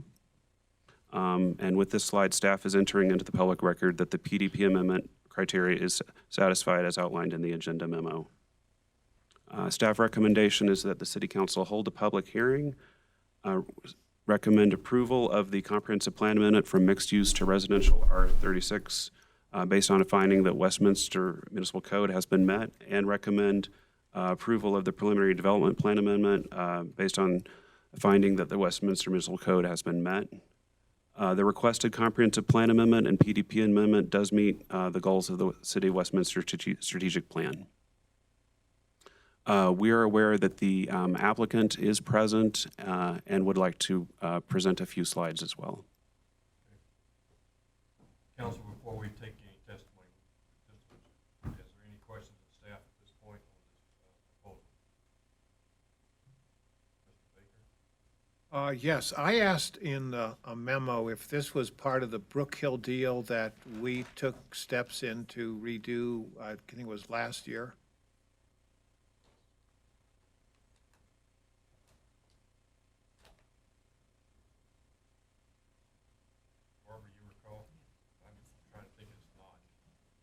But I'm not 100% sure. I think that was the owner of that piece of the property over at Brook Hill that was around the Applebee's and stuff like that, but I don't think this piece is in connection with that. I thought that part of the testimony last year was the renovation of the facades and some of the other stuff, and they even mentioned the fragmented ownership. But other than beyond And mentioning that's why that, the city stepped in, because it was so difficult for them to get, because by city rules, they had to get like a 90% or something, so we stepped in. I thought it was just for facade improvements, though. Mr. Baker, to the best of my recollection, this is not connected. This is the Builder Square property specifically, and only the Builder Square 10 acres. Okay, any other question from council at this point? Mr. Garcia? Sure. The staff memorandum in your presentation references a couple of community feedback. And one of the questions was that the project should incorporate an affordable housing component. Can you tell me how that was responded to? The applicant team did respond, I think, with some information about their client, which is First Street from California. This is planned to be a market rate development. Okay, Ms. Byrd? So I had questions related to some of the concerns brought up by the Metropolitan District that's nearby. So there was an accompanying letter in the packet where the District Board of Directors had made a request that the city take over operation and maintenance of the park and some of the streets that lead into the area. And I'm just wondering how that fits in with all of this. Is that relevant? Is there more information that can be shared on that? Has city made a decision? Has a formal request been made? And what are the city's plans to address their concerns? Because I know something else that the district board had said is that they wouldn't approve of this if unless their concerns were addressed. Our understanding is that after that letter was sent, that the applicant team has had meetings with the representative of the district that forwarded that letter, and my understanding is those discussions have been very positive, and they have a framework for how they're going to proceed with the project within the district. I'll let the Can we applicant speak hold to that question and see what the applicant has to say when they come to testify? And if you're still not satisfied, then we'll bring it back to staff. Okay. Any other questions of staff at this point? All right. If the applicant would like to come forward and identify yourself, please. Good evening, members of City Council. My name's Jim Bershoff, architect with Oz Architecture, and I'm joined tonight by Chris Sizz of First Street Development, Susan Stanton of the Stanton Solution, Damon Holland from Ripley Design, and David Foster from Foster Milstein. Andrew, thank you for that presentation. So the first image you've seen already is the aerial, and it shows the location of the proposed project within the West Glen Mall site and within the Brook Hill focus area. We're looking at about a third of that mall development to be changed into this proposed multifamily residential project. And actually, I think this is a really significant opportunity for the city and for us, because it's converting a big box center into multifamily housing that's going to benefit the city. There's going to be a lot of these, I think, in the future, and I think this is a good example of what could happen. Then moving to the next image, or images, on the right is the one that you just saw from the comp plan that shows the Brook Hill focus area and the idea of introducing a street grid. And on the left is the concept site plan that we're proposing. And you can see that it does introduce the street grid into the development with both east-west, an east-west Main Street, and then specifically a north-south street that not only becomes kind of the focal street within the plan, but conceptually could extend north if more of this type of development would occur in the future at this site. Then in looking at the site plan overall, we've oriented the buildings towards the edges, towards the streets, towards 90th, towards Wadsworth, and also towards the park, towards the West Glen Park. And parking is, to a major extent, concealed behind the buildings. So we think it's going to be a really attractive development for the city. And then moving to our last image, we've got a streetscape section on the right. The streets are going to be very important in this development, and we've designed the streets so that they're going to be comfortable for pedestrians, for bicycles. There'll be a tree lawn, comfortable access for cars, and these streets are going to be nice places for people to be. So that's going to be an important part of the development. And then on the left is a visioning drawing of what it might look like within the development. And it's a drawing looking along our north-south street towards our community center. And the idea is really to create an urban village here. 3- and 4-story buildings. On the ground level, there'll be porches and stoops so that it'll be very friendly, lots of activity on the street. The buildings will be made of very good quality materials. They'll be, as I mentioned, 3 to 4 stories. I think they'll fit in with some of the ideas, like for the Westminster downtown that's being planned. So I think it'll be complementary that way. And just the idea of having, residential living in this location, 295 units, I think will be a real asset. So I just want to close by asking for your support for this change to the comp plan from mixed use to the R36, and also changing the PDP, amending that as well to be consistent with these changes. So thank you for listening and open to your questions. All right, sir. Just hang on, don't go too far. Ms. Bird, you had a question, please. So can you just confirm for me right now on this particular 10.1 acres of land, is that where the Builder's Square is right now? Yes, it is. Okay. Sorry I didn't make that more Oh, no, clear. no, that's all right. And then the other question I had too is, will the units there be for sale units or will they be rental units? There'll be rental units, market rate rental units. Great. That's all I had. Thank you. Thanks. Ms. Sykes? Thank you, Mr. Mayor. This is actually going to be a question for staff based off of your testimony. Is this the appropriate time, Mr. Mayor? You mentioned in your presentation that this was an area of focus in our comprehensive plan, which means to me that we were very intentional about how we designated the land in the comp plan.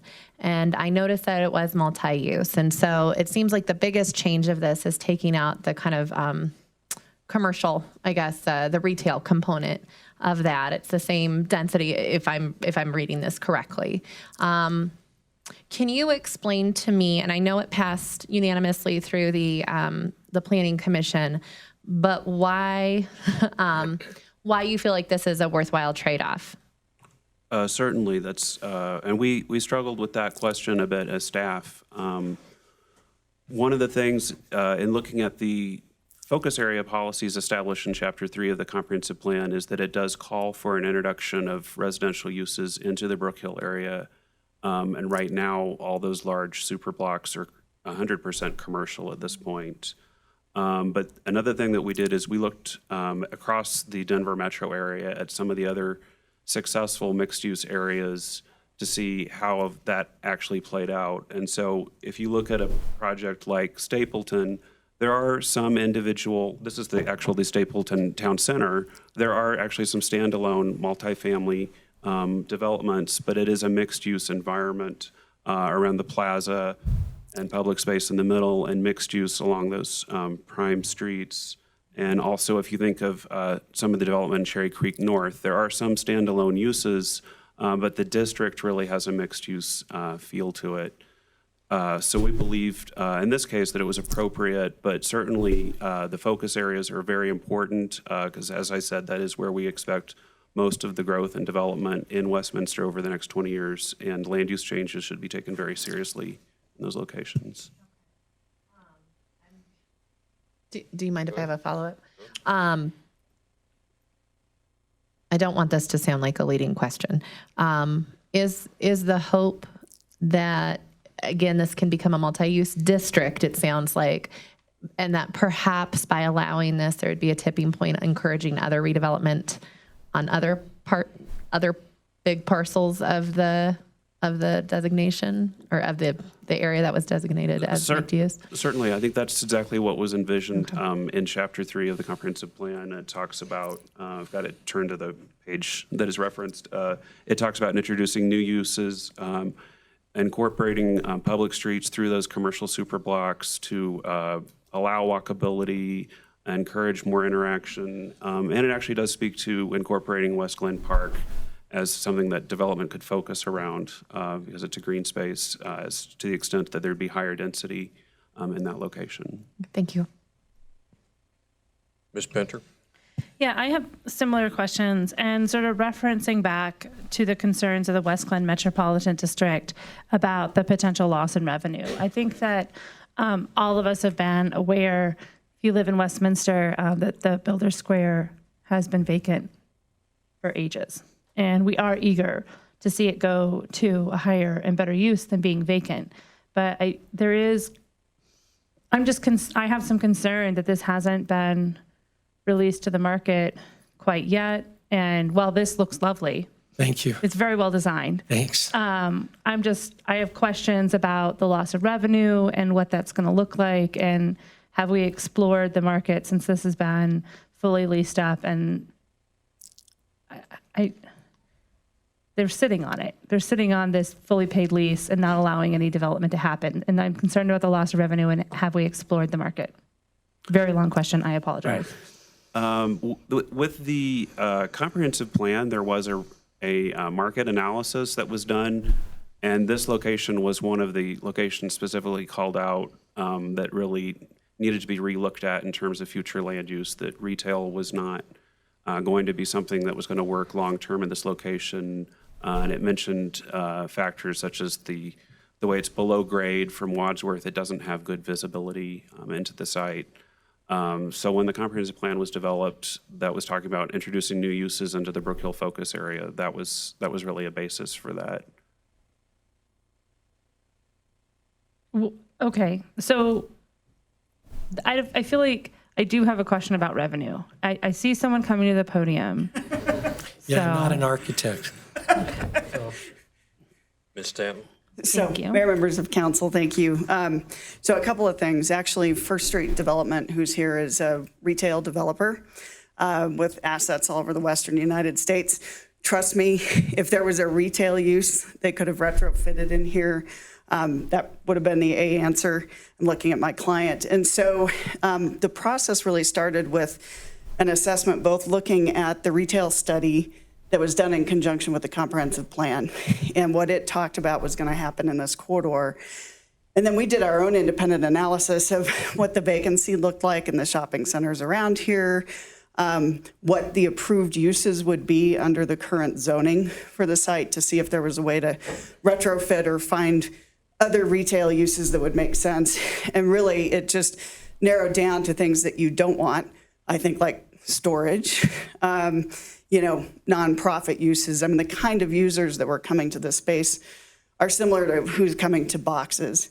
So then we did an assessment to look at, what could happen in terms of a multifamily project, and actually had a number of really high quality multifamily developers come wanting to be here entitling the site. The ownership group really decided they wanted to create something interesting and really bring, in partnership with the city, the kind of design that you're looking for, in the Brook Hill focus area plan.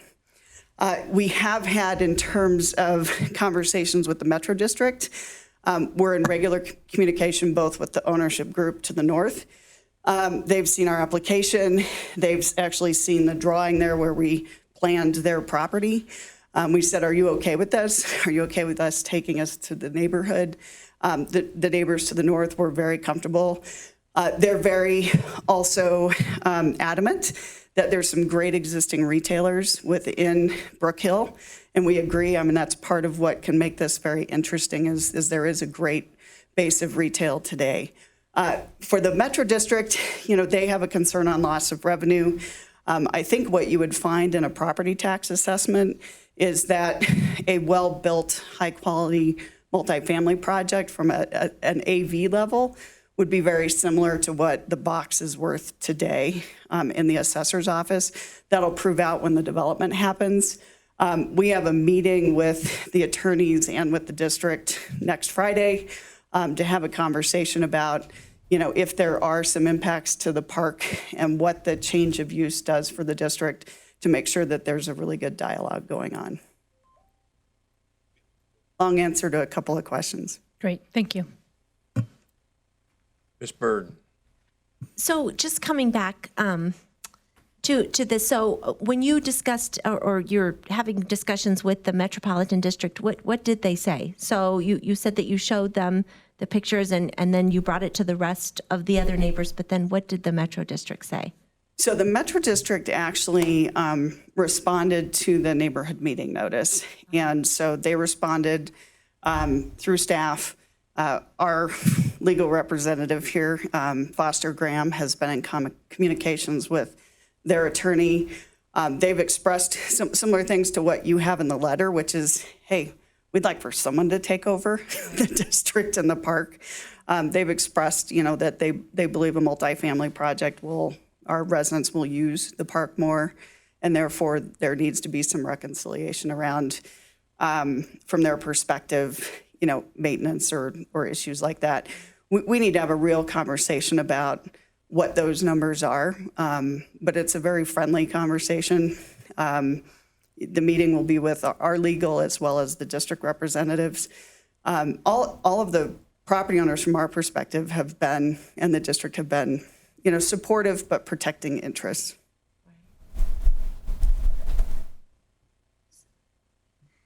So right now where it stands is you're having friendly negotiations with them, but the issues that they're concerned about aren't yet resolved. Is that right? Yeah, and and some of the issues I understand are longer standing conversations that they've had with the city independent of this proposal.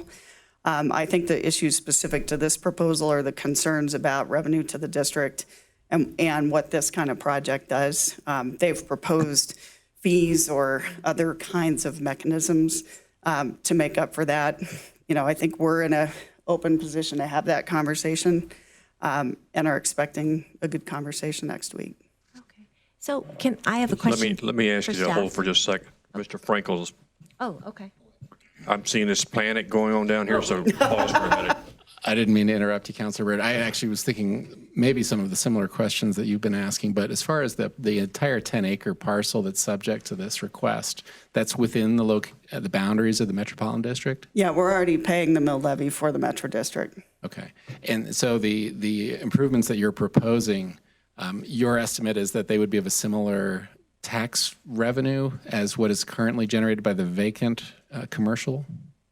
And one of the things we're prepared to be bringing in is some of those assessments, but if you look at some other multifamily projects and you start actually looking at comparable scale projects, the kind of design that we're talking about, even with the difference between the commercial property tax, assessed percentage and the residential assessed percentage, a non-performing asset, you're not getting the sales tax off of this. But from a property tax perspective, the numbers come out fairly equal. Thank you. Sorry to interrupt you. Go ahead, Ms. Bird, finish up. Well, I guess I just wanted to find out what the status was of the city's response, because the documentation that we received makes clear that the Metro District Board has put forward a request to the city for some assistance with ongoing maintenance of the park and then, again, the roads. So where are we with that? And is there any information that you can share? Right. The letter was sent in March, and so there's been these additional conversations offline. Then since then, there's been no official correspondence since then, but these discussions that the applicant alluded to have been ongoing and are still ongoing. They're not acrimonious. They've been productive. No, I understand that. I just mean, what is the city's response? How have we responded to the Metro District's request for us? I mean, it sounds like they've asked the city to take on an obligation. Yeah, Mr. Mayor, if I could answer that. We were contacted by the Metro District with respect to the city possibly considering taking over the Metro District. And we're reviewing that request, and we've had a couple follow-up discussions with the Metro District in that regard. It's certainly not something that we do. And so there's a lot of work that has to get done with respect to that request. But I would say that that's in a different time frame than what the applicant is discussing, with the Metro District, and also which is the subject of this public hearing tonight. Okay, Mr. Baker. Thank you. My first question was, I didn't see how the roads going to the north are beneficial whatsoever, but then in a later thing, it envisions that you're going to wipe out all of the retail, or that would be your suggestion for best use of the site. Am I mistaken? We were really asked the question, and this, I would say, is new territory for communities all over the metro area, is how to backfill some of these aging shopping centers. And so we started looking at, like at a place like the Orchards, you built the grid and then built the multifamily. And we just said, what we're trying to do is the flip side of that and use the multifamily as a way to start energizing the redevelopment. What we wanted to demonstrate is that we're creating a grid that, should the neighbor to the north want to redevelop, or should it start reaching that point, that we're making moves that make sense for the long term of the project. And so while you looked at that vision, what you haven't seen is the ... parking count that we've done to make sure that our parking can park with the neighboring properties. And so we're very carefully looking at how can this project live both with a current shopping center as well as a future redeveloping shopping center. I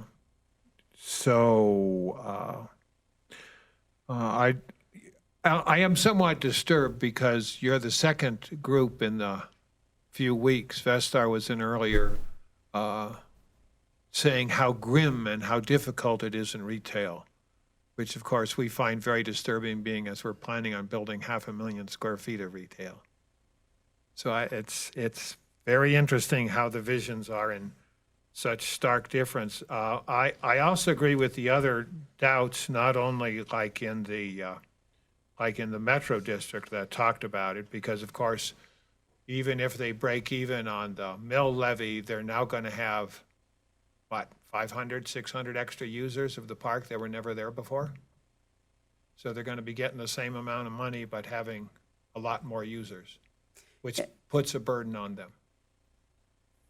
Well, and I think as a member of the Metro District, we would have a very thoughtful conversation. The flip side is we did read a lot in the comprehensive plan about wanting to activate that park, and also how to continue the trail system through the site, through the park, someday, to the northeast. And so, I think it'll be a good conversation. It's a high mill levy for a multifamily project.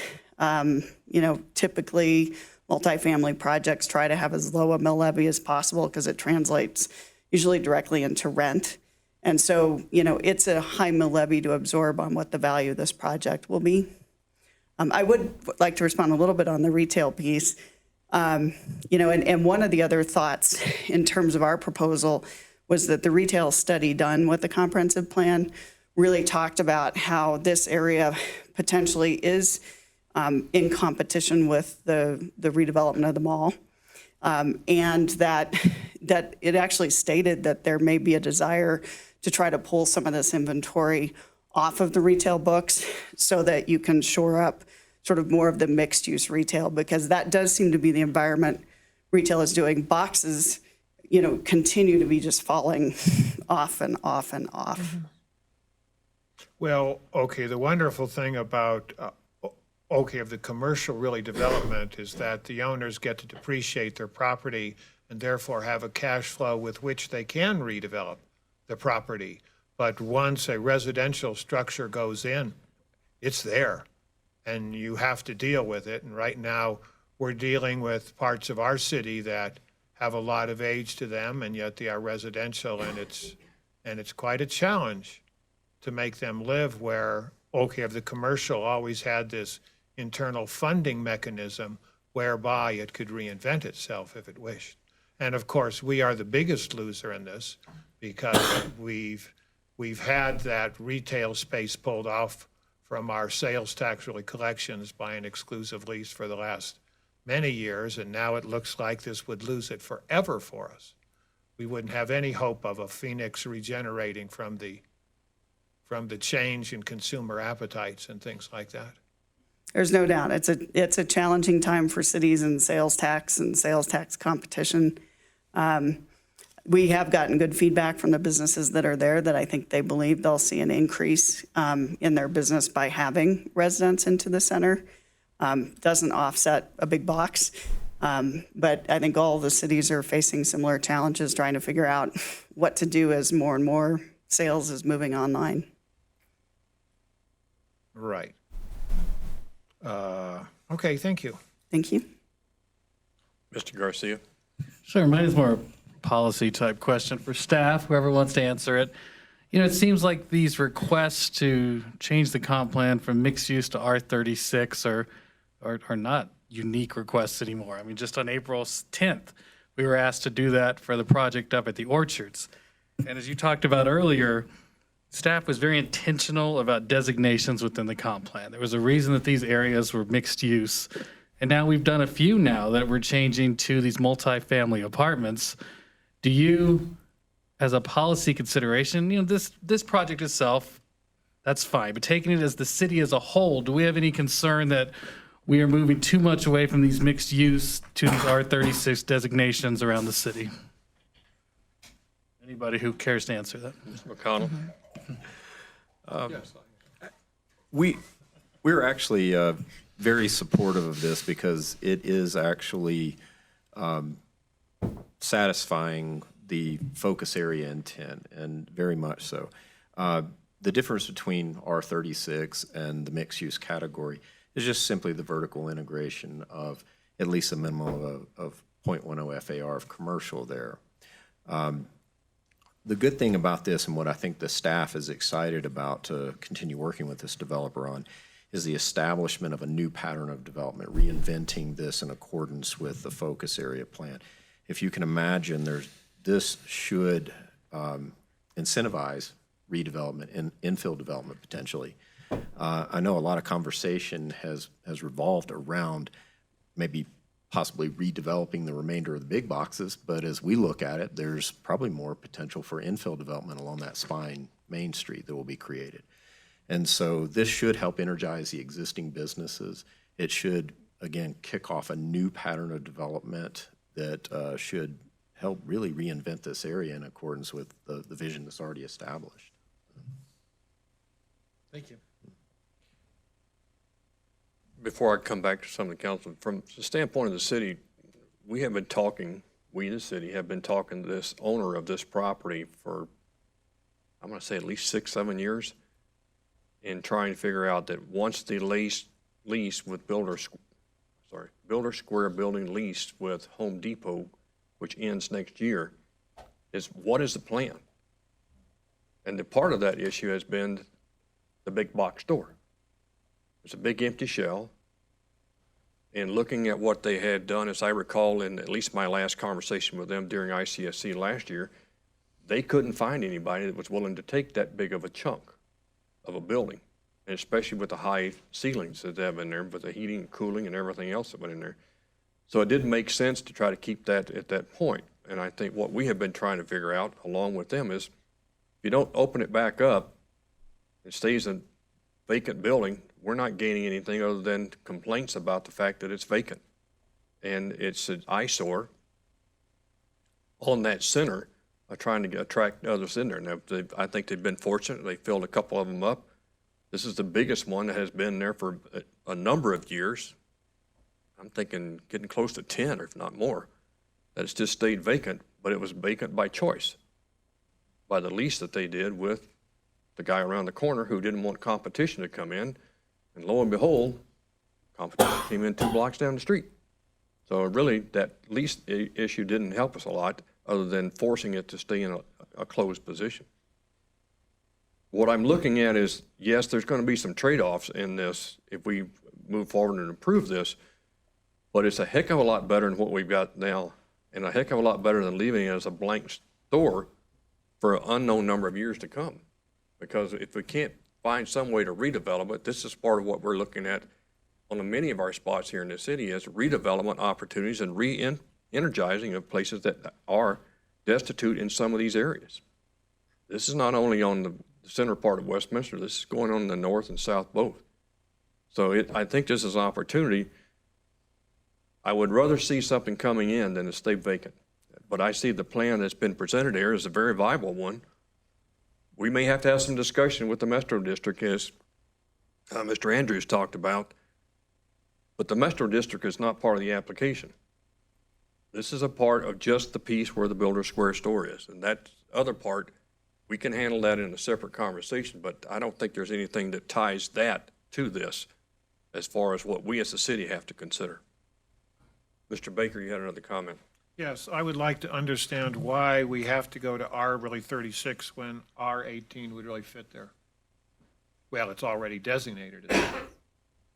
So why R36, which allows twice as many units? R36 is similar in density to the current mixed-use category. And if you read the language in the R36 designation and the mixed-use category designation, it really is designed to put a lot of density into a smaller area. So as far as density goes, they're very similar. The focus area plan really focuses mainly on getting the form right, the urban form, the built up, the small streets, walkable blocks. And so, but between the two categories, as far as density goes, there's not any difference. I was under the impression that really mixed use allowed in R18, 18 units per acre rather than 36. No, they both allow R30, 36 dwelling units to the acre. Rather. Thank you. Maximum. All right, any other questions at this point from either the applicant or staff? Mr. Baker, you have something else? Yeah, I have my questions. So what is the increased, of the police services and fire service we would expect from this? Those departments are part of our review system, our development review system, and they did not provide any commentary on the cost of service aspects of their review. That was not part of their comments. Thank you. All right. Council, are you ready to move on to letting the public come forward? Okay. Since there are no other questions at this time for the applicant or from staff, I will go ahead and open the hearing up to the public. If there's anyone here who would like to come forward and testify either in favor or in opposition to the applicant that is before us tonight, please come to the front, identify yourself, and give us your comments, either in favor of or in opposition of. You want my name and all that? Yes, sir, please. George Hathcourt, 3311 West 92nd Place, Westminster, Colorado. Okay. 285 family units. That means at least family, 3 people, I would assume. Some of those are going to be over 16. I figure you've got a minimum of 600 vehicles. I haven't heard a word about parking. You've got 92nd on one side, Wadsworth on the other side, and I think it's 82nd that goes past the front of the old Westminster Mall. 88th. 88th. I think you're looking at one heck of a traffic problem. I don't know if you've ever been around there about 5 o'clock in the afternoon to 6 or 7 on a snowy day when it's slick outside. And I don't think there's parking allotted for 600 cars. And if you've got a family unit where you may have 2 teenagers with their own vehicles, what are you going to do, stack them? I don't think it's going to work. Plus, who's going to pay for the park? Who's going to pay for the fire engines and the firefighters' time? Maybe a new station house. Is the apartment buildings going to pay for that? I don't think they'll do it. We will. Okay. Any other comments? From the applicant, would you like to address what I think is the question about adequate parking? Sure. Go ahead. And I'm actually going to ask our planner, Damon Holland, to join me. So parking's been a really important conversation. One, it's important for any multifamily project to adequately park. If you don't, in today's environment, you can't get bank financing, you can't make your project happen. Secondly, we have heard comments from the neighboring retailers that they want to make sure that they can still park for the visitors that come and accommodate our parking. And so we actually did a detailed parking study on this, and I'm going to let Damon get into some of the details. Sir, don't make comments from the audience because I can't hear them and I can't get them on the tape. If you want to come back to the microphone, I'll let you do that. Go ahead, sir, if you want to try to answer the question. Yeah, Damon Holland with Ripley Designing. Of course, when we did the first application for this, for the TMN application, you can see the conceptual site plan that we did. And we did contemplate the parking based on where we felt like 1, 2, 3 bedrooms, and we developed parking load for our site, which was somewhere around 585 spots, close between that and 600, depending on where your 1, 2, and 3 bedrooms fell. We did do an analysis then outside of our lot and looked at the square footages reported by each of the individual uses as they had reported to the county, applied the code factors based on if they're a restaurant or retail, and developed a total parking load for the rest of the areas outside of us. Did the tabulations there and ended up, if you take our lot and in exclusion, the parking outside of us will cover all of the uses that are currently there. Now, I understand that there's historic cross-parking access going on, and we're not looking to disturb that. We want to be a friendly neighbor.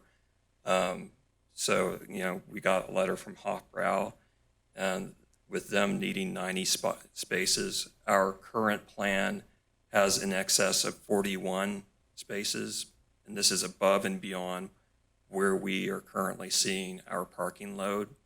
Now that could change and go up and down, but as we move forward and develop the plan further with staff, our plan would be to make sure that we are accommodating our neighbors, and we're making sure that also the drives and how they need to make movements to their businesses are working, and that we're not infringing on the parking that's available. Now, I'll address traffic here in a second.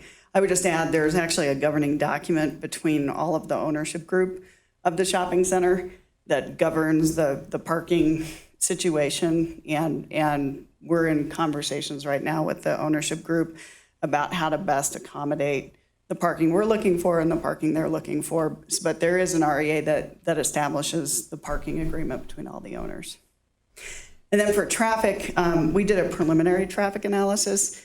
And I guess we have to remember first, this is a commercial site, big box, which generates significantly more traffic than multifamily. So the site, the infrastructure was all designed with the idea of a large box. The current comprehensive amendment is for mixed use, which already has the R36 in it, plus commercial. So actually from what we're asking for a mixed use to a straight R36, that number would be less than if there was a 10% FAR of commercial as well in the site. Okay. Mr. Downing, would you or Mr. Losman either one like to jump in?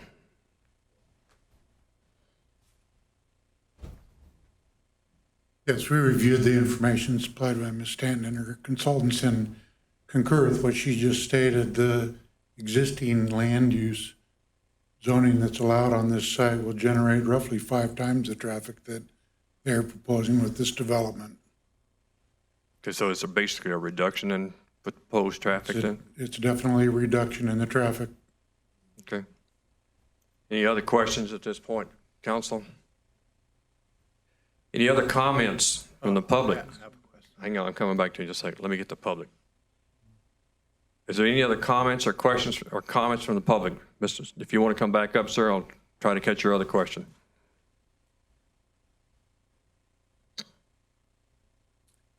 Between 6 a.m. and 9 a.m.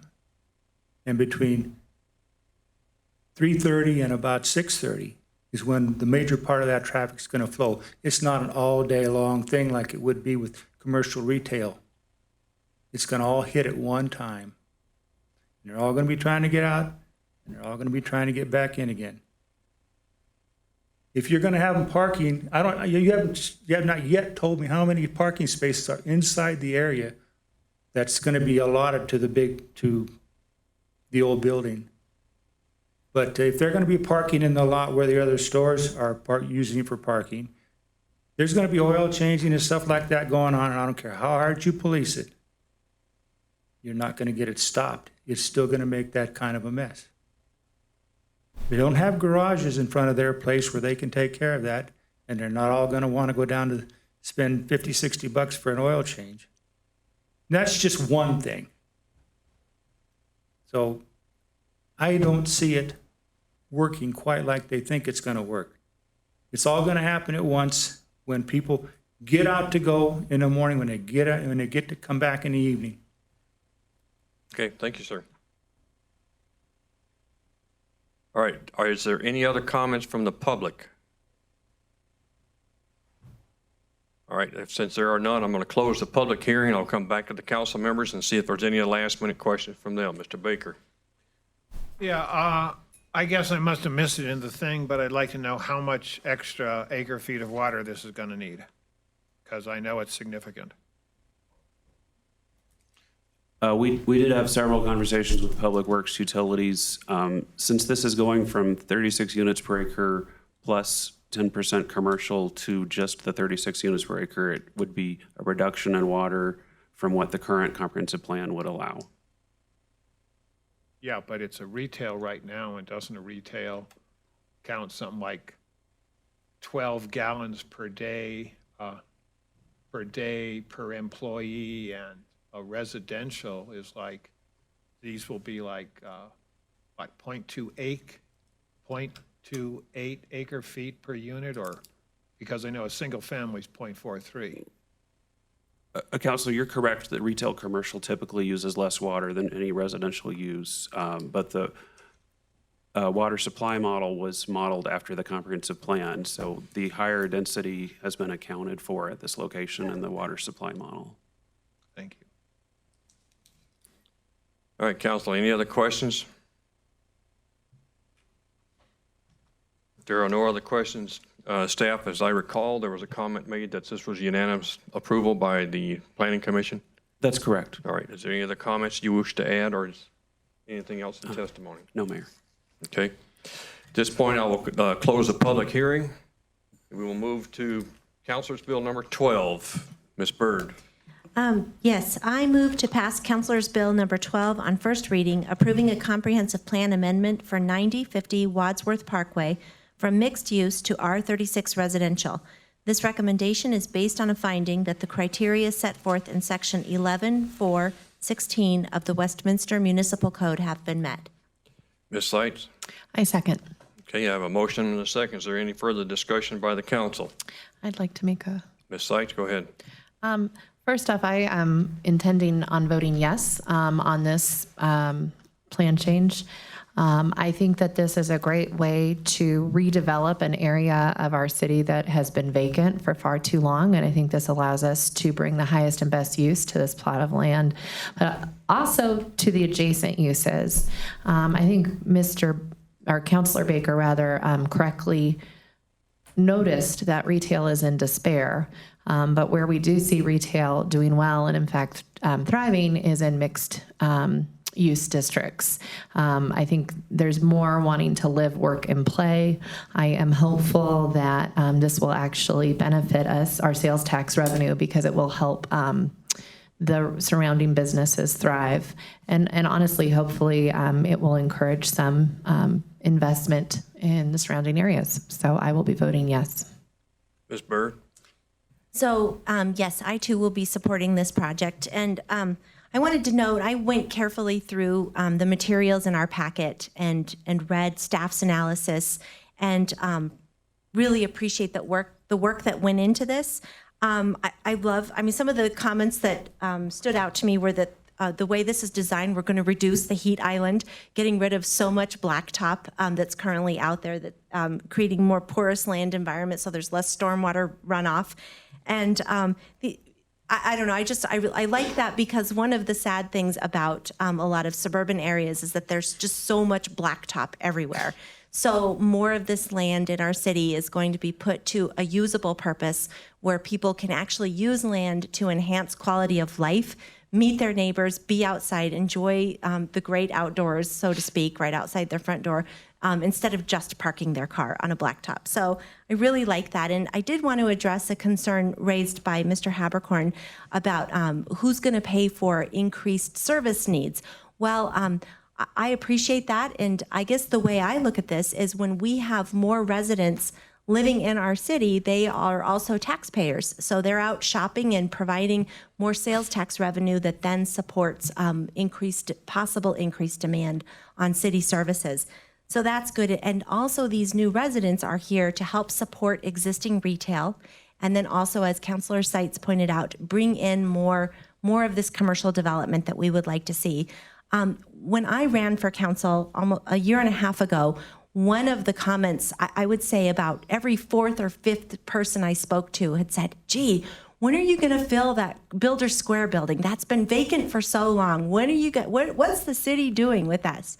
So, boy, I'm really happy to be casting a yes vote, because now I know what's going to happen, and happy to support it. So thanks for your work on this.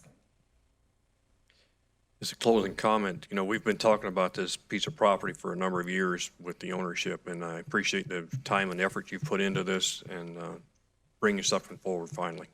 It may not happen today, but it's certainly a better picture than we go back to ICSC and say, well, what are you doing this year? And the thing is, it's still vacant. This, it looks much better, and I appreciate you bringing it forward. Mr. Baker? All right, thank you, Mr. Mayor.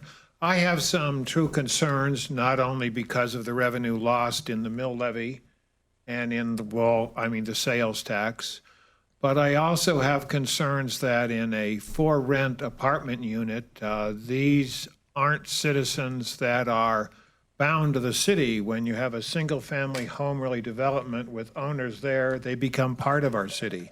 They take on part of our identity, and rental units don't have the same degree of, affection of the residents who live there for the city of where we live. I also see this as a dramatic long-term change. One of the advantages I see to having retail units is it not only gives the opportunity for those owners to really pursue those uses, but it gives them the discipline to pursue those uses. And their choices are to either let their own property languish or get some imagination and inventive and salesmanship and make it keep up with the times. And I'm afraid that this sets a very bad trend, which has been repeated elsewhere. I will be voting no. Okay. Ms. Seitz?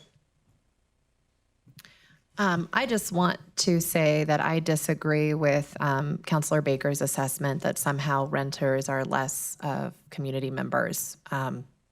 I grew up and we always rented our home, and I never felt like I was not a part of the community. Everybody has different economic realities. People who are entrepreneurs often don't have the capital or the ability to purchase, but I would never want to diminish their role in our community. If there are no other comments, this is a roll call vote. And Ms. Parker? Atchison. Yes. Baker. Byrd. Yes. DeCambra. Yes. Garcia. Yes. Pinter. Yes. Seitz. Yes. Motion passes on a 6-1 vote.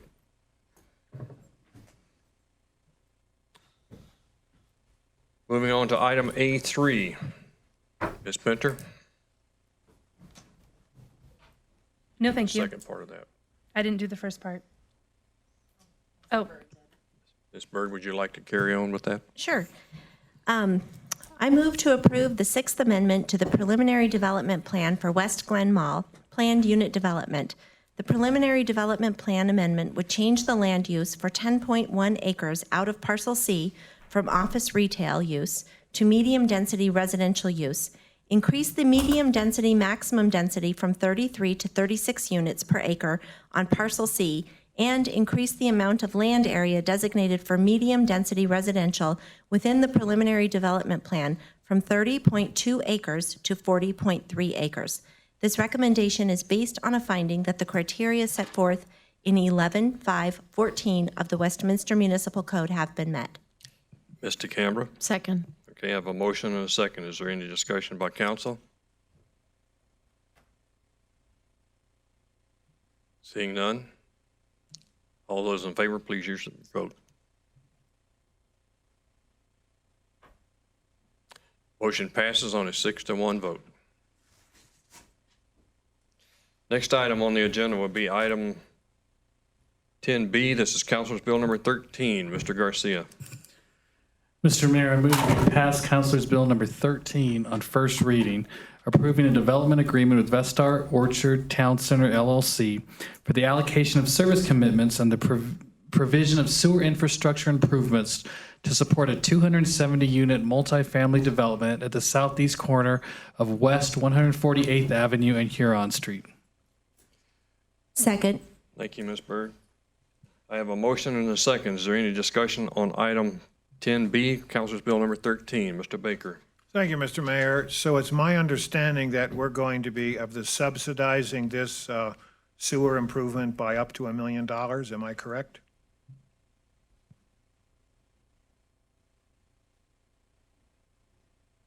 Staff? Ms. Grafton, if you would. So we'll actually be reimbursing those funds out of the North Huron Urban Renewal District. There are TIF funds available for the purpose of improving infrastructure in that district.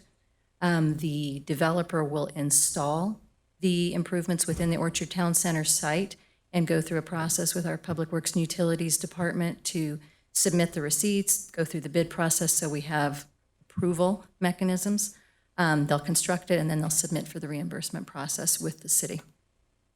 I understand that, but this is in effect lessening the developer's cost by $1 million. Up to, that's where we've capped Right, it, maybe up to $1 million. substantially less. Thank you. Any other comments from council?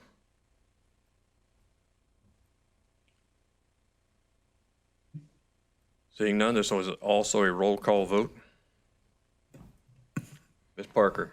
Baker. No. Byrd. Yes. DeCambra. Yes. Garcia. Pinter.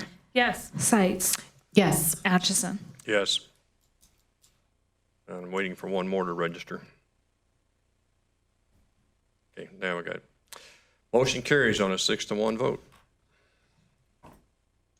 Next item on the agenda will be Councilor's Bill number 14. Ms. Seitz.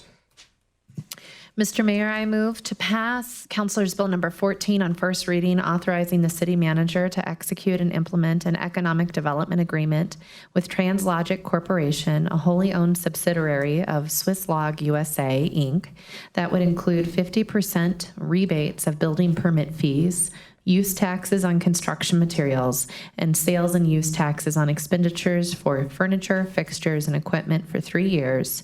Assistance would be capped at $33,458. Okay, is there a second? Second. Okay. Mr. Camera, is that correct? No, Ms. Byrd. Ms. Byrd, all right. Okay, I have a motion and a second on Councilor's Bill number 14. Is there any discussion? Ms. Pinter, your light's on? Nope, just waiting to vote. Okay. There are no items? Can I just, Go ahead. which one? Go ahead.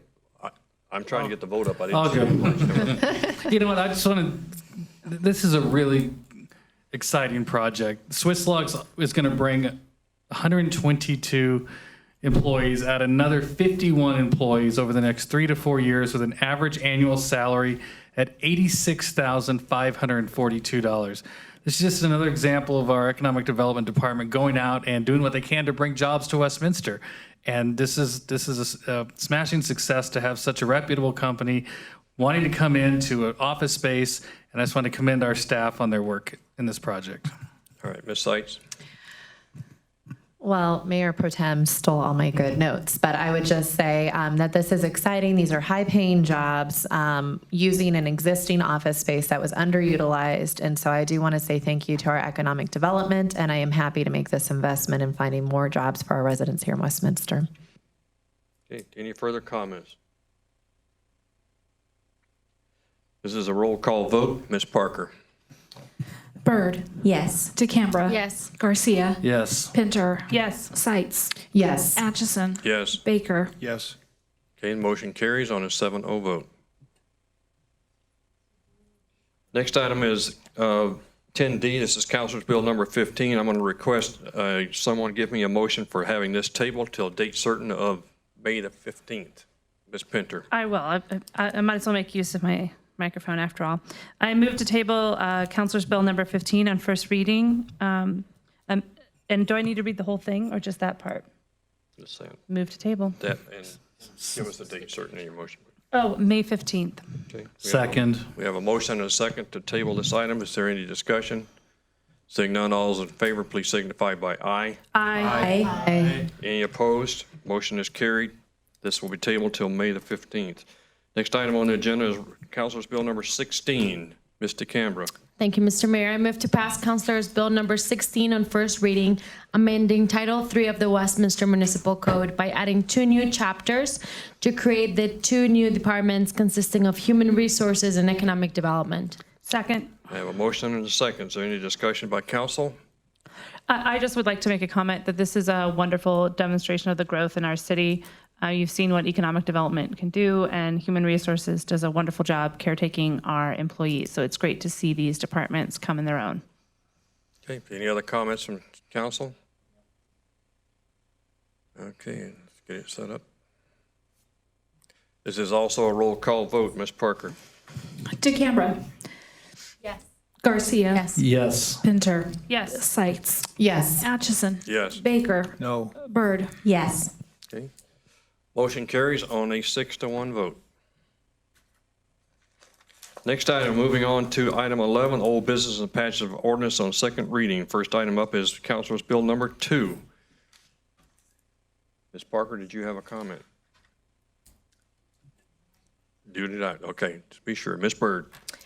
Yes, I move to pass Councilor's Bill number 2 on second reading, amending chapters 1114.8, 1114.9, and 11.520 of the Westminster Municipal Code. I have a motion. Do I have a second? Second. Ms. Pinter, thank you. We have a motion and a second to pass Councilor's Bill number 2 on second reading. Is there any comments from council?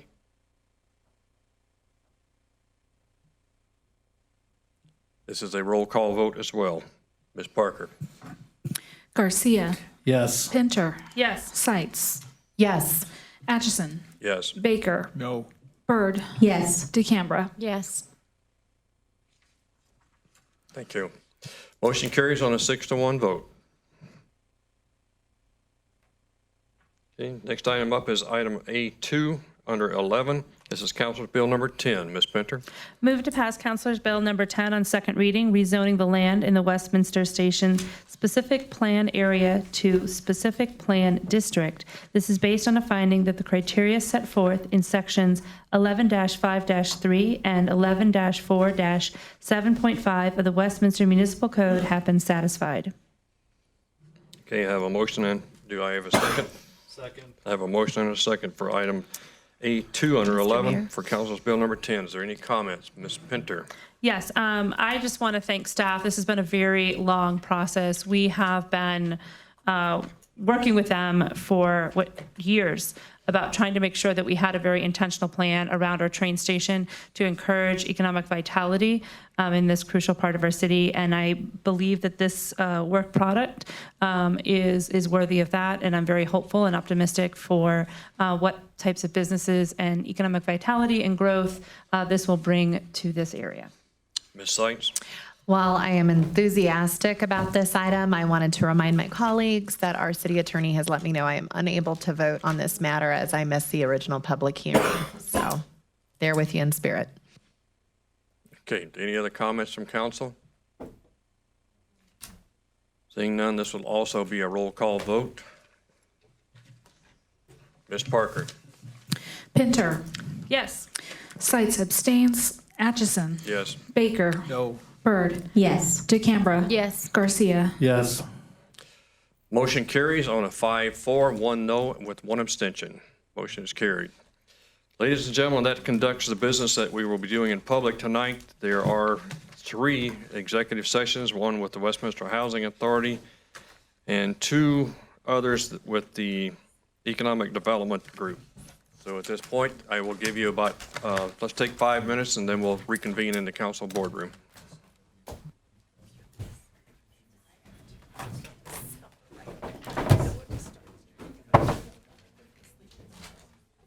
Barbara, can I ask you a question? We used to be able to have a little drawer with